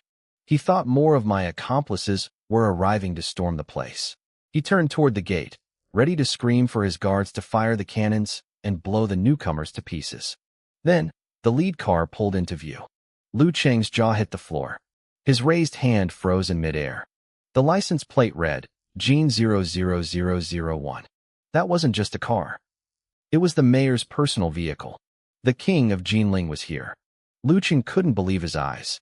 First, a helicopter drops a man who threatens to slaughter his entire staff, and now the mayor arrives unannounced. He felt like the world was ending. The rest of the guards stood frozen, their breath catching in their throats. More cars followed the first. Gene 00002. Gene 00003. The entire leadership of the city had arrived in a single line. Put the guns down. Everyone, put your weapons down now. Lu Chung went into a full-blown panic. He grabbed the megaphone and screamed at the top of his lungs. If one of his idiots accidentally pulled a trigger now, his entire family would be wiped out by the morning. He ran toward the lead car, his face twisted into a sycophantic smile as Li Kejia stepped out. Mayor Li, what an honor, Lu Chung stammered, groveling at the man's feet. What brings a man of your stature to a place like this? I could have arranged a proper reception. Li Kejia didn't look impressed. He looked annoyed. Do I need your permission to go somewhere, warden? Lu Chung waved his hands frantically, desperate to please. No, of course not. I just meant I could have prepared the best treatment for you. Li Kejia nodded, soaking in the flattery for a second before his secretary pulled at his sleeve and whispered in his ear. The mayor's expression shifted instantly from arrogance to pure terror. He caught sight of my helicopter sitting in the courtyard, and his heart nearly stopped. He grabbed Lu Chung by the arm and started running toward the cell blocks. Lu Chung, move. Take me to a prisoner named Zhang Tianxi right now. Li Kejia hissed, his voice trembling. And the man who came from that helicopter. Tell me you didn't offend him. If you did, you're a dead man. We're all dead. Lu Cheng's soul nearly left his body. He knew that name. He had taken bribes from a developer named Boss Wang to take care of Zhang Tianxi. He had personally authorized the guards to torment the old man. If the man from the helicopter was here for Zhang Tianxi, Lu Chung was already standing in his own grave. He prayed to every god he knew that they weren't close. Deep inside the prison, The heavy iron door of cell 0039 groaned. A guard named Lu Xian stepped inside, a heavy baton in his hand. He slapped the weapon against his palm, the rhythmic crack echoing off the damp walls. He looked at my father, Zhang Tianxi, who sat huddled in the corner. "You think you're tough, Zhang?" Lu Xian sneered, a sadistic grin spreading across his face. "Let's see how tough you are when I'm done with you." He moved closer, savoring the fear. He wanted to break my father's spirit before he broke his bones. He had no idea I was already in the building. Lu Xian wanted to see terror. She wanted to watch my father tremble, beg, and crawl backward until her sick, twisted desires were satisfied. But she was about to be disappointed. My father, Zhang Tianxi, wasn't like the others. Just as she had said, he was tough. He lifted his head and glared at her, his voice a ragged snarl. "Lu Xian, I know I'm never getting out of here. But if you think you can make me fear you, you're wrong." For over 100 days, he had waited for his release, but deep down, he knew the truth. Boss Wan would never let him walk free. Even if he reached the gate, he would be a corpse before he saw the sun. From the moment the corrupt police grabbed him, his fate was sealed. He would never see his wife, Lin Xian, or his daughter, Shiyu, again. Lu Xian threw her head back and laughed. It was a sharp, mocking sound that quickly turned into a mask of pure rage. "Zhang Tianxi, you asked for this." Her face flushed red, her teeth gritted. She raised the heavy baton high and swung it down with everything she had. It struck my father's back with a sickening thud. His body buckled. A spray of dark blood erupted from his mouth, staining the cold prison wall. But Lu Xian wasn't done. She went into a frenzy. She rained blow after blow onto his back. Each strike sounded like a hammer hitting wet clay. My father collapsed, unable to fight back, yet he clamped his teeth shut. He didn't make a sound. As the baton continued to fall, his back became a mess of shredded flesh and bone. The floor turned crimson. His internal organs were failing. His breathing grew faint, stuttering into a weak whisper. He knew he was dying. "Old girl," he muttered, his voice barely audible. "I don't think I'm making it this time. You've suffered so much being married to me. I never gave you the life you deserve." His thoughts drifted to my sister. "Shiyu, you were only 12 when I lost the business. You needed things, but I couldn't even buy you a new dress. You had to pick through trash to help me. I'm a failure of a father." He coughed violently, spitting out bits of his own lungs. His strength was fading into a hollow sob. "And Lin Tian, kid, if you're still alive, come home. Take care of your mother. Take care of your sister." The pain was agonizing, a soul-tearing fire that slowly gave way to a heavy, suffocating sleep. His eyelids felt like lead. They began to slide shut. But just as the world went dark, he saw a figure. A shadow was sprinting toward the cell. It looked so familiar. It looked like the son he prayed for every night. Then, his body gave out. His eyes closed, and he slipped into unconsciousness. At that exact moment, I let out a scream that tore through the hallway. I saw him. My eyes were bloodshot, my hair standing on end. I moved like a bolt of lightning, my heart burning with a rage that could level the city. I had burst into the prison with Long E and the local chief, but the maze of corridors had slowed me down. When we finally rounded the corner, the scene shattered my soul. My father was face down on the ground, being beaten like an animal by a guard with a baton. He was covered in blood, his hands feebly trying to protect his head, his strength completely gone. And that monster wouldn't stop. This was the man who had raised me. He had given me the best of everything, even when he had nothing. He had supported every choice I ever made, from high school to the day I joined the army. He had never stopped looking for me during the 5 years I was gone, even after he was ruined. He had given me his life, and I had given him nothing but worry. Now that I was back, now that I could give him the world, he was being murdered in front of me. I started to shake. The killing intent radiating from my body was no longer something I could control. "Who are you?" Lu Xian barked, finally noticing me. She had no idea who she was talking to. "How dare you break in here? You guards, what are you waiting for? He's here to stage a jailbreak. Kill him." The guards snapped out of their shock and lunged at me with their batons. "Die," I warned. "All of you die." I reached the first guard in a blur. I didn't use a weapon. I didn't need one. I threw a single punch straight into his forehead. There was a loud crack as his skull shattered instantly. He didn't even have time to scream before he hit the floor, dead. The other guards froze. Lu Xian's eyes nearly popped out of her head. They were terrified. Even these hardened men had never seen something so brutal. To kill a man in one hit, to explode a skull with a bare fist, it was inhuman. But I wasn't finished. The blood on my hands only fed the fire. I lunged at the second guard. I grabbed both of his arms with a grip like iron and pulled. With a horrific tearing sound, I ripped him in half. Blood sprayed the ceiling. "Devil!" someone screamed. "He's a devil. Run!" The guards were paralyzed with fear. They screamed and tried to run, but I was no longer a man. I was a machine built for slaughter. I roared, a sound that tore from the depths of my soul, and lunged. Within seconds, the remaining guards were nothing but broken corpses. I stepped into the cell. My eyes were bloodshot, fixed entirely on Lu Xian. I walked toward him slowly, one heavy step at a time. My voice didn't even sound human anymore. It sounded like something crawling out of the deepest pits of hell. "You bullied my father," I rasped. "You beat him. It was you." Lu Xian had crawled into the corner of the cell, his body shaking like a leaf. He was terrified. He kept muttering to himself, unable to wrap his head around what was happening. He thought Zhang Tianxi was just a nobody. He thought the old man had no family, no power, and no background. He never expected a son to appear, especially not a son who was a god of death. He couldn't even look me in the eye. He just pressed his back against the cold stone wall and begged. Don't kill me. I was forced. Boss Wang made me do it." To save his own skin, he threw everyone else under the bus. He claimed he was a victim of Boss Wang's pressure. It was a pathetic lie. He had been blinded by greed and cruelty long before today. Even without Boss Wang, he was a monster who treated every prisoner like dirt.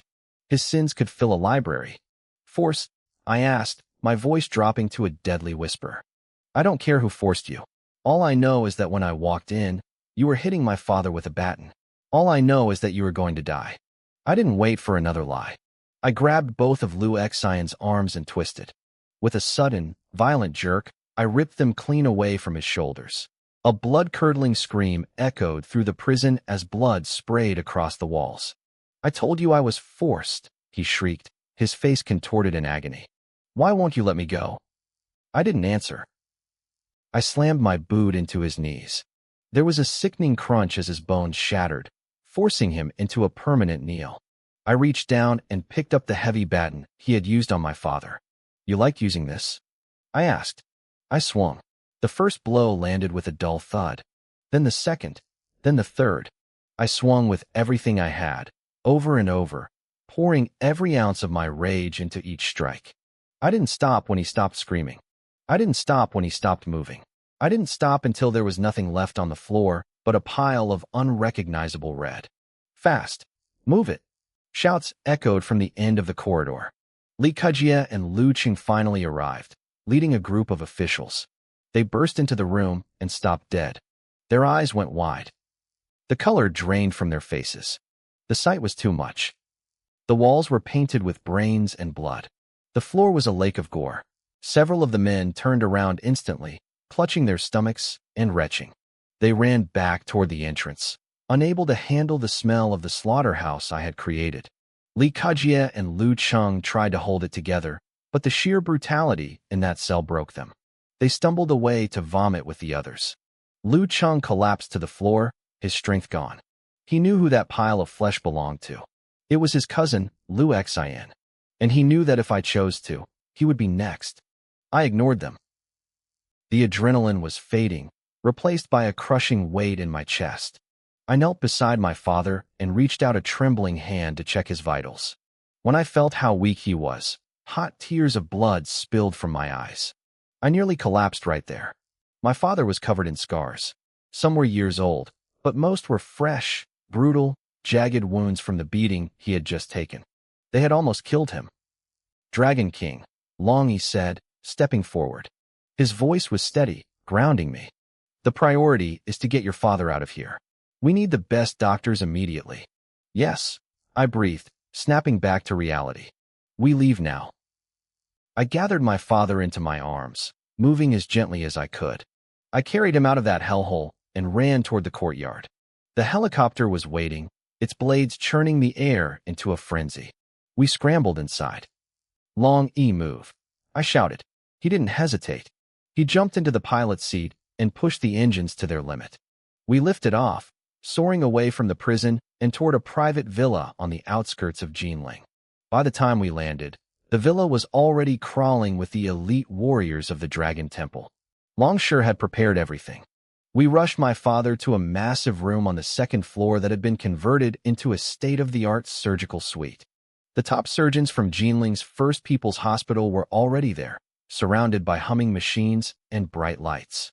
I stood outside the door, my hands still stained with blood. My mother, Lin Xian, was there too, her face pale with worry. We waited in a silence so heavy it felt like it was choking us. Finally, the door opened. A female doctor stepped out, pulling off her mask. She looked shaken. "Sir," she said, her voice trembling as she looked at me. "Your father's condition is extremely critical. With the medical tools we have here, we can only stabilize him. We can save his life, but he may never truly recover." It felt like a nuclear bomb had gone off in my head. My vision blurred. My knees buckled, and I started to fall. My lord, Long E and Longshore caught me, holding me upright. I forced myself to stay conscious. I couldn't fall. Not now. My father needed me. "My lord, you're overthinking this because of the shock," Long E whispered urgently. "There is one person who can help. If she steps in, she can snatch a soul back from the gates of hell itself." I froze. He was right. In my panic, I had forgotten about her. We had a history, a bond that went back years. If I asked, she would come. With her skills, my father wouldn't just survive, he would be whole again. I reached for my phone, my mind flashing back to a memory of a simpler time. I saw a young girl chasing butterflies in a field of flowers, laughing as she reached for their wings. In the distance, a woman in white stood by a bamboo grove, looking like she was made of moonlight and mist. She was the only hope I had left. In my mind's eye, I saw a little girl named Xiao Dai.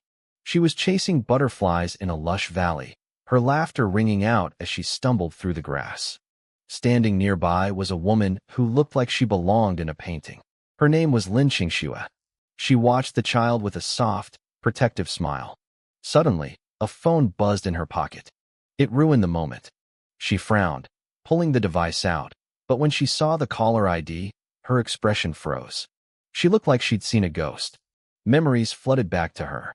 She remembered a man standing tall, his entire body drenched in blood, refusing to fall. Back then, she had been a healer in trouble, hunted by powerful enemies who wanted to force her to work for them. That man, Zhang Lingtian, had been sent to protect her. He had fought off wave after wave of killers, standing like an unbreakable wall until the ground was stained red. When it was over, he was barely holding on, but he never looked back. Since that day, she had become his personal doctor. He'd show up beaten and broken, and she would stitch him back together, never asking for a dime. But 5 years ago, he vanished. She figured a man like him had finally met his end on some forgotten battlefield. She'd spent 5 years of sleepless nights wondering where he went, her heart aching every time she thought of his silhouette standing against 1,000 soldiers. Her fingers trembled as she stared at the screen. Her grip was so tight her knuckles turned white. She bit her lip until it bled. Was he really back? Was he about to crash back into her life? She pressed the answer button. Her voice was barely a whisper. "Hello. Lin Qingxue, it's me." My voice came through the line, thick with desperation. "My father is dying. He's in critical condition. I need you to come to Jinling. Please. I need your help." Lin Qingxue gasped. In all the years she had known me, I had never sounded like this. The man who could face an army without blinking was now trembling. I sounded terrified. I sounded helpless. "Lin Qingxue, are you there?" I asked, my voice cracking. I was the Dragon King, a man who commanded legions, but right now, I was just a son begging for his father's life. I was terrified she would say no. "I'm here," she said, her voice turning sharp and professional. "Send me the address. I'll arrange a private jet immediately." "Thank you," I breathed. "Please hurry." I hung up and sent the coordinates. Back in the valley, Little Xiao Dai ran over to Lin Qingxue, tilting her head. Sister, who was that? I've never seen you look like that before. Lin Qingxue patted the girl's head. An old friend. He actually held you when you were a baby. She pulled out her phone again and made a second call. Her voice was cold now, commanding. Get a chopper to my location. Now, we're going to Jinling at top speed. 3 minutes later, a Black Hawk helicopter roared over the valley, the grass flattening under the blades. Lin Qingxue and the girl climbed inside and took off. Back at the villa in Jinling, the atmosphere was suffocating. My sister, Shiryu, was unconscious in the next room, and my father lay in a coma. My mother, Lin Xian, sat by the bed, her eyes red from crying. I sat beside her, rubbing her hands, trying to give her strength I didn't even have myself. My son, your father, why did they do this to him? She sobbed, leaning her head on my shoulder. He didn't deserve this. I know, Mom, I whispered. But it's going to be okay. I've called the best doctor in the world. They call her the medical immortal. She can save him. Really? Mom looked up, a tiny spark of hope in her eyes. I promise. Just then, there was a knock at the door. I jumped up and threw it open, expecting to see Lin Qingxue. Instead, it was my subordinate, Long Yi. What is it? Is she here? I asked. Long Yi shook his head, looking annoyed. No, sir. It's Long Xing. He's here from the capital. He wants to see you. I scowled. Long Xing was a high-ranking official, but I didn't care about politics right now. Tell him to wait outside. I don't have time for his games. Long Yi turned to leave, but then a massive roar echoed from the sky. The windows rattled as the sound of heavy rotors filled the air. My heart leaped into my throat. That's her, I shouted, my face flushing with relief. That's the Black Hawk. She's here. Come on, we have to meet her. I let out an excited roar and bolted down the stairs. My feet pounded against the floor as I raced toward the courtyard at top speed. I couldn't wait another second. In the courtyard, Long Yi and the others were stunned to see me sprinting like a madman. They quickly gathered around. In the distance, Long Xing tried to approach me, but he hesitated, sensing my intensity. He didn't dare interrupt. The Black Hawk helicopter touched down, its rotors kicking up a storm of dust. As the side door slid open, a pair of simple, elegant shoes stepped out first. Then came a flowing white dress. Lin Qingxue leaped down from the cabin with grace, turning back immediately to lift a little girl, Lin Xiaodai, into her arms. Qingxue, thank you for coming, I said, rushing over to her. I grabbed her arm, my voice thick with desperation. Please, come with me. You have to see my father. I started to pull her toward the villa, but a small voice stopped us. Sister, there are so many people. I'm scared. Lin Xiaodai whimpered, burying her face into Lin Qingxue's shoulder. She peeked out with wide, fearful eyes at Long Yi and the elite soldiers surrounding us. Long Yi snapped into action. Are you idiots just going to stand there? He roared at the men. Go grab some shovels and pull weeds. Move it. These were men who had survived 100 battles, warriors who walked through hell without blinking. But their sheer presence, the raw, bloody aura they carried, was enough to terrify a child. They didn't wait for a second order. Like a flock of birds startled by a predator, they vanished in an instant. Nobody actually went to pull weeds, they just scrambled for cover. They knew better than to stay. Xiaodai was the sister of the medical immortal, and I needed the immortal to save my father. If that little girl felt even a hint of grievance, Long Yi's shouting would be the least of their problems. They didn't want to find out what happens when the Dragon King gets angry. It's okay, Xiaodai, Long Yi said, forcing a smile that looked more like a painful grimace. He reached out to take her. The scary guys are gone. Come with me, I have snacks and toys inside. Xiaodai pouted and turned her face away. No, your smile is ugly. Long Yi froze, his hand hovering in midair. He looked like he'd been slapped. He subconsciously touched his own face, probably wondering if the most feared commander under the Dragon King was really that hideous. Then, Xiaodai reached her tiny hands out toward me. I want this big brother to carry me. He looks like a good person. His energy feels warm, familiar. My heart softened. Despite the crushing weight of the situation, a small smile touched my lips. I reached out and took her from Lin Qingxue's arms. I had held this girl before, and holding her now felt right. Besides, Lin Qingxue needed her hands free to save my father. Qingxue, I started to speak, but she cut me off. Don't waste time talking, she said, her stride long and purposeful as she headed for the villa. Take me to your father. We can talk after I've saved him. I blinked, stunned by her efficiency, then quickly moved to the front to lead the way. Behind us, a group of top doctors from Jinling's best hospitals followed, whispering in disbelief. They couldn't believe this woman, barely in her 20s and beautiful as a flower, could succeed where they had failed. Outside, Long Xing approached Long Yi, looking like he wanted to say something. Long Xing, Long Yi said, his voice cold. Years ago, you could have been one of the 18 guardians. You gave that up to join the Qingtian Bureau. Now the Dragon King's father is dying. Do you still not know what's important? Long Yi didn't wait for an answer. He turned and headed for the second floor. Long Shi stepped up next, glaring at Long Xing. You aren't one of us anymore. Why are you here? Whatever your reasons were for leaving. Another guardian, Long 88, added. If you're here representing the Bureau with any ill intent, I'll tear you apart myself. The scar running across Long 88's face twitched, making him look demonic. He had earned that scar killing a foreign powerhouse, and he was more than ready to add another name to his list.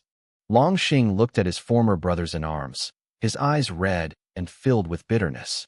He wanted to speak, but his mind was a blank. Finally, he choked out a few words. The Dragon King saved my life. I would never do anything against him. No matter my title, no matter which side I'm on, one thing will never change. I am the Dragon King's man. If he gives the order, I will fight for him until my last breath. You'd better mean that, Long Shi grunted. They took their positions at every corner of the villa, eyes scanning for any threat. Upstairs, the real battle was beginning, and they wouldn't let a single soul disturb it. Inside the bedroom, Lin Qingxue sat by the bed. She placed her fingers on my father's pulse and began examining his horrific injuries. I stood there, clutching Xiaodai tightly.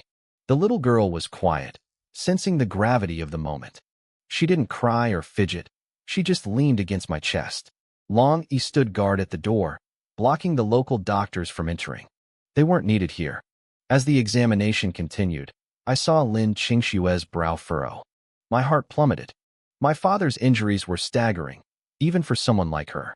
For a normal man to survive what he had been through was nothing short of a miracle. Qingxue, I whispered, my face turning ashen. Is there no hope? The thought of losing him now, after coming so far, made the world spin. She looked up and saw the panic in my eyes. Lin Tian, calm down. I was just surprised he's still alive with such damage. His injuries are severe, yes, but they are not impossible. Lin Qingxue stood up and looked at me. Lin Tian, take Xiaodai outside. I need to start the treatment now. I hesitated, but I knew she wouldn't ask me to leave unless it was absolutely necessary. I nodded. I'm counting on you. I carried Xiaodai out and gently closed the door behind me. Once I was in the hallway, my entire body went rigid. Every nerve was on edge. I stood there, waiting. 1 second passed, then a minute, then 30. For me, every tick of the clock felt like a year of my life slipping away. The hallway was deathly silent. The local officials and doctors stood nearby, holding their breath, terrified that even a heavy sigh might provoke my wrath. They knew that as the Dragon King, I was more terrifying than any god they feared. Finally, the click of the door handle broke the silence. Lin Qingxue stepped out, beads of sweat rolling down her forehead. She wiped her brow and reached out to take Xiaodai from my arms, a small, tired smile on her face. It's done, she said. I've stabilized his injuries. He'll need a long time to recover, but he's out of danger. Qingxue, thank you. I handed Xiaodai to her and lunged into the room. I rushed to the bedside and grabbed my father's hand. My voice cracked as the tears finally came. Dad, it's okay now. You're safe. I'm going to take care of Mom and my sister. Just focus on getting better. We're all waiting for you. As I spoke, my father's finger gave a sharp, sudden twitch. My heart leaped with excitement. I kept talking, pouring my soul out to him. I told him I was back, that I had the power of 100,000 warriors and endless wealth. I promised him that from this day on, no one would ever hurt our family again. Half an hour later, I stepped back out into the hall. I left my mother, Lin Xin, by his side. I found Lin Qingxue downstairs and thanked her again, insisting that she stay at the villa. Having the divine healer here was the only way I could ensure my father's recovery stayed on track. Then, I walked out of the villa with Longi. As I stepped into the open air, a murderous intent exploded from my chest. It felt like the very sky over Jinling darkened, clouds rolling in as if the city itself was suffocating under my rage. "Sir," Longi reported, sensing my mood. "Li Kaijie is on his way with the local police chief and the warden of the East City prison." I nodded slowly. "And Longwu? Is he here?" "He arrived a while ago. I had Longshire set up a doghouse nearby. Black Tiger is locked inside." I knew what I had to do. "Where is Longshire? Did he find the man I asked for?" "They're together. I'll take you to them." The time for healing was over. My family was safe and settled. Now, it was time for the reckoning. I followed Long Yi to a clearing where several members of the Dragon Temple were gathered. Nearby stood a makeshift dog kennel. It was crude but functional, complete with a heavy iron chain. Black Tiger was there, chained to a post like a common cur. His hands and feet were shattered, and he lay in the dirt, looking exactly like the animal he was.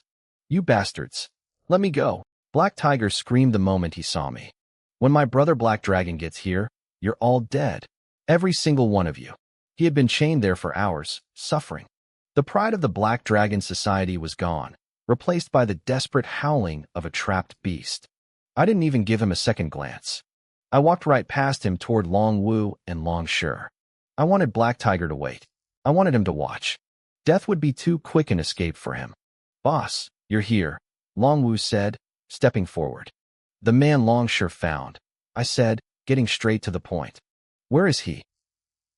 I was looking for the man who had mocked my mother on that ledge. The one whose cruel words had pushed her to jump. He was the first name on my list. "I knocked him out." "He's right here," Long Sure replied. He reached behind the kennel and dragged a man out by his hair. The man had a distinctive crew cut. I recognized that face instantly from the crowd at the construction site. My fists clenched until my knuckles turned white. This was the coward who had turned my mother's despair into a spectacle. He was one of the main reasons she almost died. Long Yi gave a silent signal. Long Sure didn't hesitate. He lifted the man up and slammed him into the ground with bone-shattering force. The impact made the earth tremble. The crew-cut man doubled over like a bow, coughing up a mouthful of blood as he jolted awake. At first, his eyes were blank and confused. Then, the pain hit him. He began screaming, rolling in the dirt as his nervous system went into meltdown. After a long minute, the agony dulled enough for him to look up. He saw the cold faces surrounding him, and his fear turned into a desperate, angry bravado. "Who are you people? Why did you kidnap me?" he yelled. "If you touch me, the police will hunt you down. You can't get away with this." I watched him like he was a pathetic clown performing a show. Slap. Long Sure delivered a blow that nearly spun the man's head around. "Kid," Long Sure sneered, "you messed with the wrong people. Don't bother praying to the police. Today, even God himself couldn't save you." Long Sure glanced at me, his eyes full of reverence. He knew his boss was far more terrifying than any god. "Go get some high-concentration acid," I ordered coldly. "I want to give our friend Tiger here a bath." The crew-cut man's pupils shrank to pinpricks. "What did I do? I don't even know you." I let out a dark, jagged laugh. I stepped forward and brought my boot down on his ankle. I didn't just step on it. I ground it into the dirt. Crack. The bone shattered into 1,000 pieces. Blood sprayed across the grass. The man's face contorted into a mask of pure, unadulterated agony as a high-pitched wail tore from his throat. The man recoiled, his body trembling with violent shivers as a guttural scream tore from his throat. He looked up at me, his eyes wide with a mix of agony and sheer confusion. "What did I do?" he shrieked, his voice cracking. "I don't even know who you are. Please, just let me go." I watched him struggle to remember. He was searching his brain, desperate to find the moment he had crossed someone as dangerous as me. But his memory was a blank slate. He couldn't connect his pathetic, loud-mouthed life to the god of war standing over him. Long Yi stepped forward and delivered a heavy kick to the man's back. "Let me refresh your memory," Long Yi sneered. "Jinling Paradise. Think about it." The man's brow furrowed. He squeezed his eyes shut, digging through the events of the day. Suddenly, His pupils dilated until they were nearly all black. His mouth hung open. He remembered. A few hours ago, he had been walking past the Jinling Paradise construction site. He saw a crowd and, driven by a sick sense of curiosity, pushed his way to the front. He heard people whispering about a middle-aged woman on the ledge.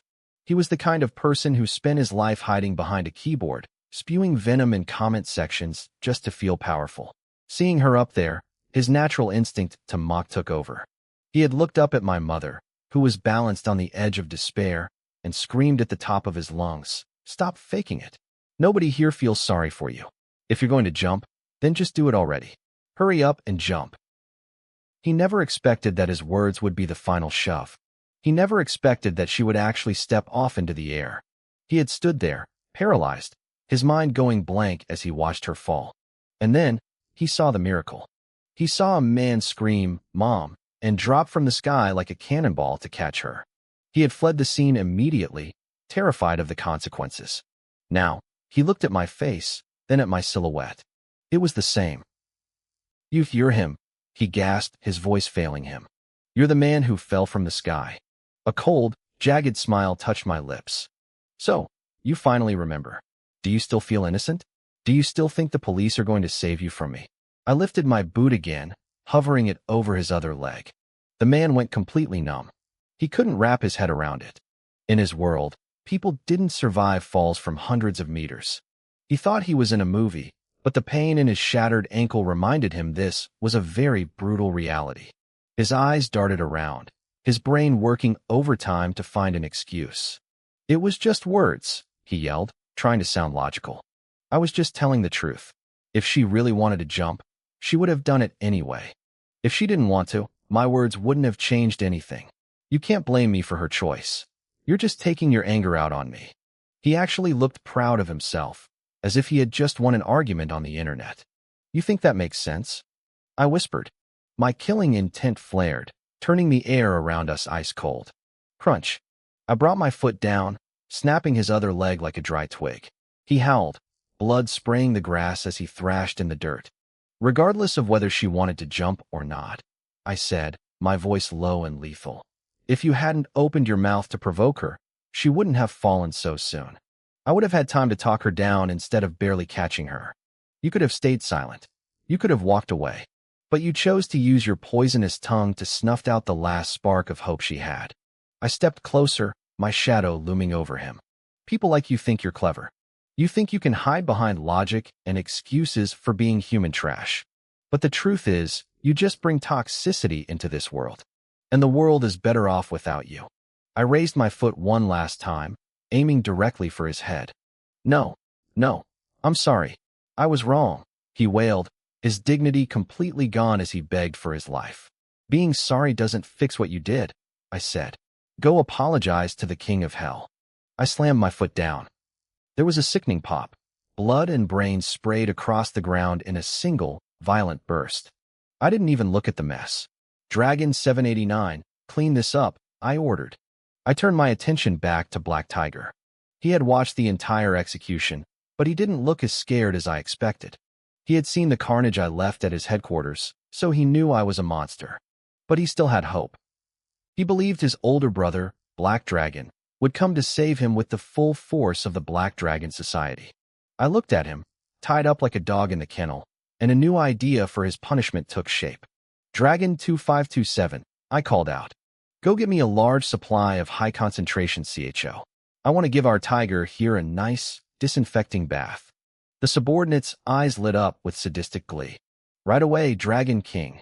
He hurried off, practically vibrating with excitement at the thought of what that much alcohol would do to Black Tiger's open wounds. Black Tiger blinked, looking confused. "What's CHO?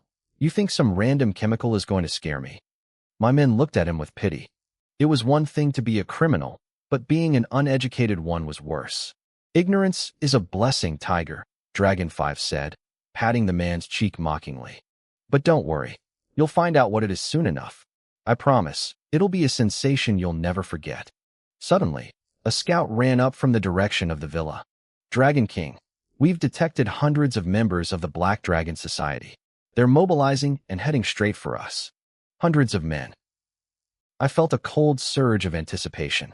The Black Dragon Society really thought they had power in this city. Black Tiger overheard the report and let out a bloody laugh. You hear that? My brother is coming. If you know what's good for you, you'll untie me right now. When my brother gets here with hundreds of men, things won't be this simple for you. Black Tiger shouted. He actually thought I was afraid. He stiffened his neck, trying to look brave despite being tied up like a dog. I didn't even have to say a word. I didn't even have to glance at Long E. Long Wu stepped forward and swung his hand. Slap. The sound echoed through the area. He hit Black Tiger so hard the man's head snapped to the side. When Black Tiger slowly turned back, half his face was already swollen red. A perfect bloody handprint began to ooze droplets of gore. You son of a bitch. Black Tiger hissed, his eyes bloodshot. You dare hit me? When my brother arrives, I'll make sure he skins you alive. Long Wu actually looked interested now. He turned to me and the others, laughing. This kid has backbone. He's still threatening me at a time like this. Slap. Without any warning, Long Wu's other hand flew out. He caught Black Tiger on the other side of his face. This time, Black Tiger seemed to have finally learned his lesson.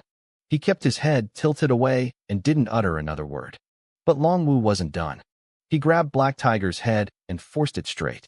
He cupped the man's chin, studying his work with a satisfied smirk. There, Long Wu nodded. Now it's symmetrical. Much better to look at. Black Tiger's eyes were bright red. Both sides of his face bore matching handprints, and the pain was so intense that tears were streaming down his cheeks. To him, this was pure humiliation. I watched everything with a cold, detached gaze. This was exactly what I wanted. I wanted Black Tiger to experience every possible level of agony, physical and psychological. I knew Long Wu was an expert in this field, which was exactly why I had summoned him with the Dragon King order. Dragon King. Dragon King. I found the high concentration CHO you wanted. Dragon 2527's voice rang out with excitement. We all looked over as he ran toward us, carrying 2 heavy buckets. He was moving fast, yet the liquid inside didn't even ripple. He stopped in front of me, his eyes glowing. Dragon King, please let me handle the bath, he pleaded. I promise I'll make this tiger scream for joy. I nodded. Go ahead. Yes, sir. He grinned, showing off 2 rows of white teeth, and marched toward Black Tiger. What the hell are you bastards doing? Black Tiger yelled, his voice trembling. You want to wash me? You think you're going to slaughter me like a pig? But as the buckets got closer, the man's expression shifted. He caught a scent. It was a sharp, stinging smell that filled the air. It reminded him of the saline or cheap liquor he'd used on wounds before. But this was different. This was hundreds of times more pungent. His eyes widened as the realization hit him. High concentration CHO. It was pure alcohol. He remembered once using a tiny drop of regular alcohol on a small cut, and the pain had almost made him pass out. Now, they had 2 full buckets of the stuff. No, no, he screamed, struggling against his restraints. You monsters. If you do this, my brother will tear you apart. I swear it. Yeah, we heard you the first 10 times, Long Wu said, picking at his ear with a bored expression. He looked at the subordinate. Since you asked for the job, it's yours. But remember, take it slow. Start with 1 drop on a wound. Let the feeling sink in. Then increase the dose. Only at the very end do you dump the whole bucket. Understood, Brother Wu, the subordinate chuckled. He pulled out a syringe and carefully drew a single drop. He leaned over Black Tiger, ignored the frantic begging, and let that 1 drop fall directly into an open gash on the man's chest. Anicap. Black Tiger's entire body convulsed. He thrashed wildly, letting out a sound like a pig being led to the blade. Don't rush, the subordinate whispered. We're just getting started. He waited for Black Tiger to go limp from exhaustion, then filled the syringe again and sprayed a stream across the man's shredded arm. The screaming started all over again. This went on for a long time. By the time the first bucket was empty, Black Tiger was barely breathing. He looked more dead than alive. But there was still 1 bucket left. The subordinate picked it up and poured the entire thing over Black Tiger's head. The man who had just been silent suddenly exploded into a final, desperate frenzy of agony. I watched the scene without a hint of pity. This was just the beginning. This man had kidnapped my sister. He had struck her. He had intended to ruin her life. For that, he deserved every second of this hell. Long Wu, I said, my voice flat. The rest is yours. I assume your skills haven't gone rusty. Long Wu slapped his chest. Don't worry, Dragon King. This is my specialty. He hauled the half-conscious black tiger up and began tying his mangled arms to a metal frame, like a scientist preparing a specimen for dissection. Longy stepped up beside me and lowered his voice. Dragon King, once we are done here, what about the corrupt developers?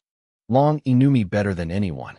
He knew that Black Tiger and even his brother, Black Dragon, were just small fish. Even the local officials were just pieces on the board. My true targets, the ones who had truly destroyed my family, were the powerful businessmen behind the scenes. I looked toward the city skyline. Save them for last, I said. I want them to watch everything they built crumble before I personally end them. I looked toward the city skyline, my eyes narrowing as a cold, suffocating killing intent radiated from my body. The elite warriors of the Dragon Temple, men who had faced death 1,000 times, actually flinched. They felt the air turn heavy, their backs chilling as they instinctively stepped away from the pressure I was releasing. Dragon King. A scout rushed into the courtyard from the direction of the mountain path. Hundreds of men are moving up the slope toward the villa. Should we eliminate them immediately? The Black Dragon Gang? I glanced toward the trail. I didn't feel fear. I felt anticipation. Let them come. Long Wu, when they arrive, bring Black Tiger out. I want him to watch his precious brother and his entire gang get crushed like insects. As I walked toward the center of the villa's courtyard, my men lined up, their voices booming in a synchronized roar that shook the trees. Dragon King, Dragon King. One of my commanders, Long 88, stepped forward with a hungry look in his eyes. Dragon King, this Black Dragon Gang is just a small-time group of a few hundred thugs. Let me handle this. I'll wipe them out alone. He's right, Dragon King, another added. Any one of us could flatten them. There's no need for you to soil your hands on such trash. I raised my hand. The courtyard went silent instantly. I looked at these brothers of mine, men who were itching for a fight, and I felt a flicker of emotion. But they didn't understand yet. The Black Dragon Gang are indeed insects, I said, my voice low and steady. Any one of you could destroy them, but you need to understand something. Revenge is not just about killing. The men looked confused. To them, the path was simple. The enemy hurts you. You kill the enemy. If we just kill them, I continued, their pain ends in a second. That is a mercy they don't deserve. My family suffered for years. They felt despair, humiliation, and agony every single day. I want my enemies to experience that 1,000 times over. I want to strip away everything they care about. I want them to watch their world crumble until they are begging for the death I refuse to give them. Only then is it true revenge. The air grew even colder. My men looked at me with a new kind of awe. They realized then that I wasn't just looking for blood. I was looking for total psychological destruction. Suddenly, a deafening roar of shouts erupted from the gates. Kill! Kill! Kill! A man with a massive black dragon tattooed across his shoulder burst into the courtyard. He was followed by dozens of thugs brandishing machetes, their faces twisted with fake bravado. Behind them, hundreds more poured in, waving weapons and screaming for blood. Who touched my brother? The leader roared, scanning the crowd. Step out and face me. Who caught Hall Master Black Tiger? His men echoed, slamming their blades against the ground.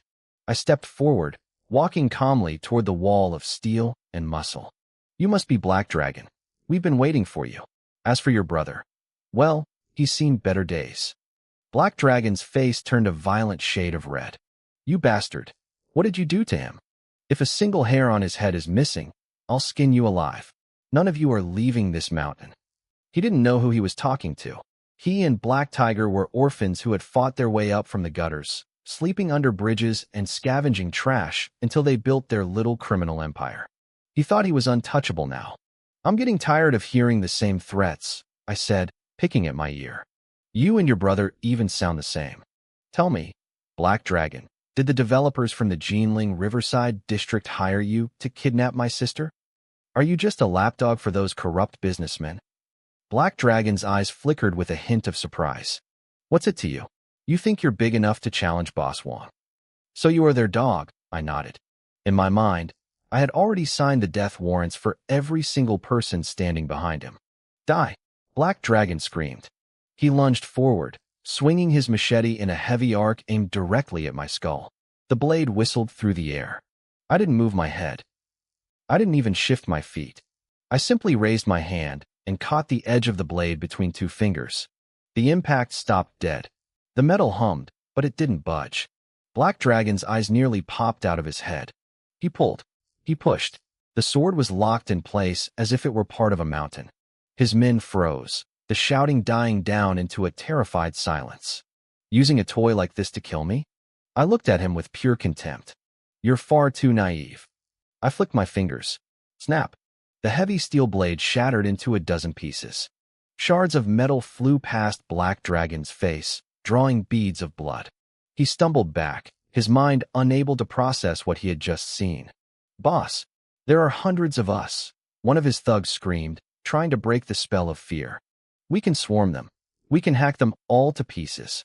The shout gave the others back their courage. They began to growl, tightening their grip on their weapons. That's right, Black Dragon yelled, his face contorting with desperate rage. Kill him. Kill everyone here. Avenge my brother. They charged. A wave of men and steel rushed toward us, fueled by the delusion that numbers could save them from the Dragon King. I didn't even need to speak. My men were already moving. Moken had a brilliant, predatory smile on his face as he stepped toward the Black Dragon gang. They had been waiting for this moment for a long time. They were the elite, stationed inside the villa to stand guard, and it had been far too long since they had tasted the battlefield. But they remembered my order. I didn't want this courtyard stained with filth. In a blur of motion, they intercepted the mob at the gates. Long E reached them first. He didn't use a weapon. He threw a single punch, and a dozen men flew backward, their chests collapsing instantly. The thugs behind them froze, their eyes bulging. How could one man hit with the force of a truck? Before they could process the fear, the rest of my guards arrived. Every swing of a fist or kick of a boot sent bodies spiraling through the air, dead before they hit the ground. Hey, slow down, you bastards. Longsure shouted, his voice booming with fake frustration. Leave some for me. Even as he complained, he was moving the fastest, his hands becoming a whirlwind of destruction. Even Long Xing, who had recently joined, didn't hold back. A flash of his blade cut through 30 men at the waist in a single stroke. In less than 10 seconds, the screaming mob that had vowed to slaughter us was gone. Silence returned, broken only by the sound of blood pooling on the pavement outside the gates. Black Dragon collapsed to his knees. He stared at the carnage, his face pale as a ghost. These weren't soldiers. They were demons who laughed while they reaped lives. I walked over to him, my expression cold. Since you work for those developers, your end won't be quick. I grabbed him by the collar and dragged him toward the back of the property. Suddenly, the roar of engines filled the air. A fleet of black sedans pulled into the drive. The lead car bore the license plate Jean 0001. Li Kejie scrambled out of the car, his face pale as he stepped over the bodies. He didn't care about the gore. He only cared about the man standing in the center of it. He ran to me and bowed low. Lord Dragon King, I have brought the district chief and the warden as you ordered. As for the officers and guards involved in framing your family, they have already been executed. Black Dragon's body began to shake. He didn't know me, but he knew that license plate. He knew the man bowing to me was the highest official in the city, and that official was reporting his progress like a lowly servant. Li Kejie barked, "Kneel." The command hit like a physical blow. Li Kejie, his secretaries, and the other high-ranking officials behind him didn't hesitate. Their legs gave out, and they hit the dirt, trembling.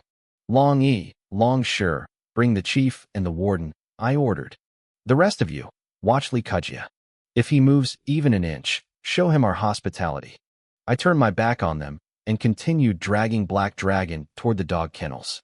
Who are you? Black Dragon screamed, his voice cracking with terror. What are you going to do to us? Just kill us. Just get it over with. The district chief and the warden were shouting too, their faces flushed with a mix of indignation and pure, raw fear. Give us a quick death, the warden yelled. You can't do this. Longsure slapped Black Dragon across the face, a cruel grin spreading across his lips. Death? Death is a mercy you haven't earned yet. As we approached the kennels, a sound drifted through the air, a high-pitched, ragged screaming that sounded like an animal being butchered alive. It was Black Tiger. "Kill me. Please, just kill me," the voice wailed. Black Dragon stiffened. His eyes turned bloodshot. "That's my brother. What did you do to my brother?" "Don't worry," I said, glancing back at him. "It's almost your turn." I signaled for my men to throw the new captives onto the ground near the cages. I walked up to Long Wu, the leader of my 7 protectors, who was standing over a blood-soaked figure. "Well," I asked, "has our guest regretted what he did to my sister?" Long Wu looked up, a terrifyingly beautiful smile on her face. "Lord Dragon King, you know my work. By the time I'm done, no one wishes they were born. They only wish for the end." Even Long E and the others shivered at her tone. She lived for this. I looked into the kennel. Black Tiger was unrecognizable. Iron hooks had been driven through his hands and feet, pinning him to the wall. The skin on his chest had been peeled away, exposing raw muscle and the white glimmer of bone. He didn't have the strength to scream anymore. He just hummed a broken, repetitive prayer. "Kill me, kill me, kill me." He had no other thoughts left. Just the desperate, impossible hope for death. I wanted this to end. I wanted the screaming to stop, the filth to be purged, and the endless cycles of agony to reach their conclusion. "Handle them," I said, nodding toward Black Dragon and his 2 remaining thugs. "I think you know what to do." Long Wu's eyes lit up. A terrifying, hungry smile spread across her face. "Don't worry, Lord Dragon King. I'll start with a full set of my specialty treatments. Then, I'll give them a nice, long bath in high-concentration acid. I'll make sure they die in a state of absolute, agonizing bliss." The men behind me shivered.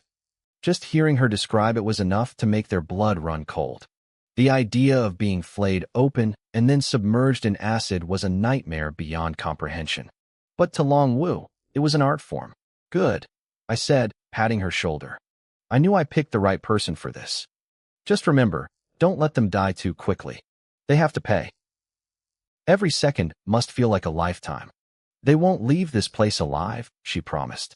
"And one more thing," I added, my voice dropping. "Clean up the mess when you're done. I don't want a single trace left behind. My family might come here, and I won't have them seeing this." I turned to Long E. "Make sure the brothers know. We'll be eating and living around here for a while. Whatever happens in these cells stays in these cells. My family must never know the truth about what I do." "Understood, Dragon King," Long E replied with a sharp bow. I left Long Wu to her work and walked toward the main courtyard of the villa. It was time to deal with the man who had allowed this rot to fester, Li Kajia, the city governor. As I approached, I saw one of my Dragon Temple soldiers standing guard over a kneeling Li Kajia. "Did he move?" I asked. "A few times, my lord," the soldier answered with a smirk. I stepped in front of Li Kajia, my shadow looming over him. "You moved? Is it because you don't value my words? Or do you just not value your life?" Li Kajia's face twitched. He looked like he was about to collapse. "Lord, I wouldn't dare. I swear, I didn't mean to. It was just involuntary muscle spasms. Please, I would never disrespect you." "Moving is moving," I said coldly. Long E didn't wait for an order. He stepped forward and delivered a backhand slap that sent Li Kajia's head spinning. Blood sprayed across the pavement, along with a few shattered teeth. Li Kajia didn't even try to fight back. He just pressed his forehead into the dirt. "The Lord is right. It was my fault. I deserved that blow." I narrowed my eyes. The man was a coward, but he was a skilled flatterer. I squatted down, forcing him to look me in the eye. "Look at me, Li Kajia. Tell me, how did you govern Jinling so poorly that the rot reached the marrow? How are the police and the prisons crawling with these black market thugs?" I didn't know, my lord," he stammered, his voice trembling. "You didn't know? Or you knew and chose to do nothing?" I snapped. The scandal with the abandoned construction sites was massive. There was no way a governor hadn't heard the cries of the people. He had simply looked the other way. "I was wrong. I was wrong," Li Kajia cried out, realizing he couldn't lie his way out of this. "Since you know you're wrong, how should I punish you?" Li Kajia's head hit the ground with a dull thud as he prostrated himself. "Lord, I have already compiled a list. I've identified every person involved. Please, for the sake of my cooperation, show mercy." He didn't dare mention his uncle, the chief of the War Department. He knew that to me, a connection was just another reason to pull the trigger. "If you have the files, give them to me. Now. My secretary has them." "No, I'll get them myself." He scrambled to his feet, ran to his car like a man possessed, and sprinted back with a thick folder. I took the documents and began to flip through them. Lee Kajia stood by, babbling explanations. "The complex where your parents bought their home is called Jinling Paradise," he explained. "The developer is East City Real Estate. The legal representative is a man named Zhang Jie, but the real power behind it is Wang Defa. He spent years bribing the East City police chief and the prison warden. They've started dozens of projects, taken the people's money, and then abandoned the sites." I read the numbers. My blood began to boil. "There are tens of thousands of victims," Lee Kajia continued.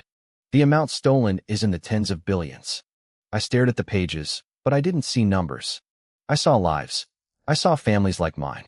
These weren't just statistics. These were the life savings of elderly parents who had exhausted their pensions to help their children buy a home. They had signed up for decades of debt, hoping for a bit of security, only to be met with empty concrete shells and weeds. These developers didn't even plan to finish the buildings. They built a fancy sales office, took the deposits, and vanished, leaving a trail of broken dreams and ruined lives. The fire in my chest surged, threatening to consume everything in sight. These people hadn't just stolen money. They had stolen the future of an entire city. And I was going to make sure they paid for every single cent with their blood. While thousands of families were left in ruins, these heartless businessmen were living like kings. They took the billions they stole, combined it with bank loans, and funneled it all into their own side businesses. They spent the victims' life savings on sprawling mansions, luxury cars, and private pools. They spent their nights surrounded by starlets and models, indulging in every pleasure imaginable. It made me sick. Why? Why did these criminals get to live in luxury while the honest, hard-working people they trampled on were left with nothing? Why did people who spent their entire lives saving for a home end up with a pile of rubble while the thieves lived without a care in the world? I knew Lee Kajia was still holding back. I knew how these bureaucrats worked. When they reported their achievements, they doubled the numbers. When they reported disasters or corruption, they cut the figures in half to save their own skins. I looked at the cold numbers on the page, then back at the trembling man. "Lee Kajia," I whispered, my voice dropping to a dangerous level. "Are you absolutely sure you didn't lowball these figures?" "Lord, I wouldn't dare. I swear." He shook so hard his teeth rattled. I didn't wait for longy this time. I couldn't hold it back anymore. I swung my hand and slapped Lee Kajia across the face so hard his head nearly spun off his shoulders. He hit the ground, dazed. "You're still trying to play games?" I roared, my rage finally breaking its banks. "You're the chief of Jinling. You're supposed to be the father and mother of this city. Have you ever once cared whether these people lived or died?" Lee Kajia kept his head down, shivering like a leaf, but I could sense his inner thoughts. To him, these people were just ants. He didn't care about their lives. He only cared that one of those ants had turned out to be a dragon capable of crushing him. He didn't regret his crimes. He only regretted getting caught. If I weren't standing here, he would have continued to step on their necks without a second thought. I saw the lack of remorse in his eyes.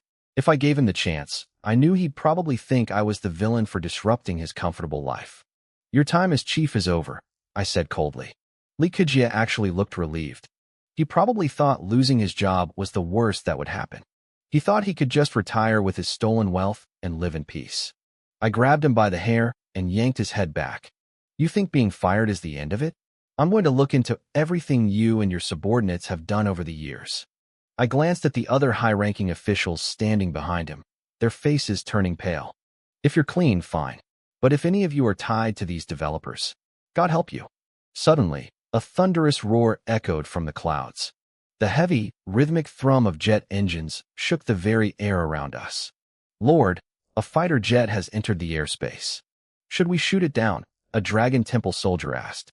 I waved him off, my eyes fixed on the sky. "No need. It's a Great Siam military jet. I think I know who's here."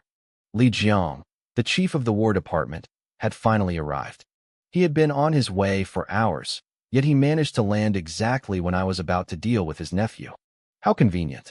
The jet touched down in the courtyard, and Li Jiang jumped out before the engines had even fully cooled. He sprinted toward me, ignoring his nephew kneeling in the dirt. "Dragon King," he panted, looking frantic. "Is everything handled? Is your family safe?" "My family is fine for now," I said, pointing a finger at Li Kejia. "But your nephew is in deep trouble. I think you know exactly how a man as useless as him became the chief of Jinling. So, you tell me, how should I handle this?" We both knew the truth. Li Kejia didn't have the talent to manage a local district, let alone a city like Jinling. He was only there because Li Jiang had pulled the strings. Li Jiang didn't hesitate. He turned and delivered a brutal slap to Li Kejia, sending him sprawling again. "You bastard. What have you done to make the Dragon King this angry?" Chief. I was wrong. I was incompetent." Li Kejia scrambled up and grabbed Li Jiang's legs, sobbing uncontrollably. He was smart enough not to call him uncle in front of me, knowing it would only make things worse. "If you're incompetent, you step aside for someone who isn't," Li Jiang said, his voice cold as ice. He turned back to me, trying to gauge my reaction. "Dragon King, is this resolution satisfactory?" "Li Jiang, don't play games with me," I snapped. I walked over to Li Kejia and placed the tip of my boot under his chin, forcing him to look at me. "Losing your position doesn't pay for your negligence. You aren't worth the effort of killing, but you will spend the rest of your life behind bars. Do you understand?" It wasn't a question. It was a sentence. "Thank you, Dragon King. Thank you for your mercy."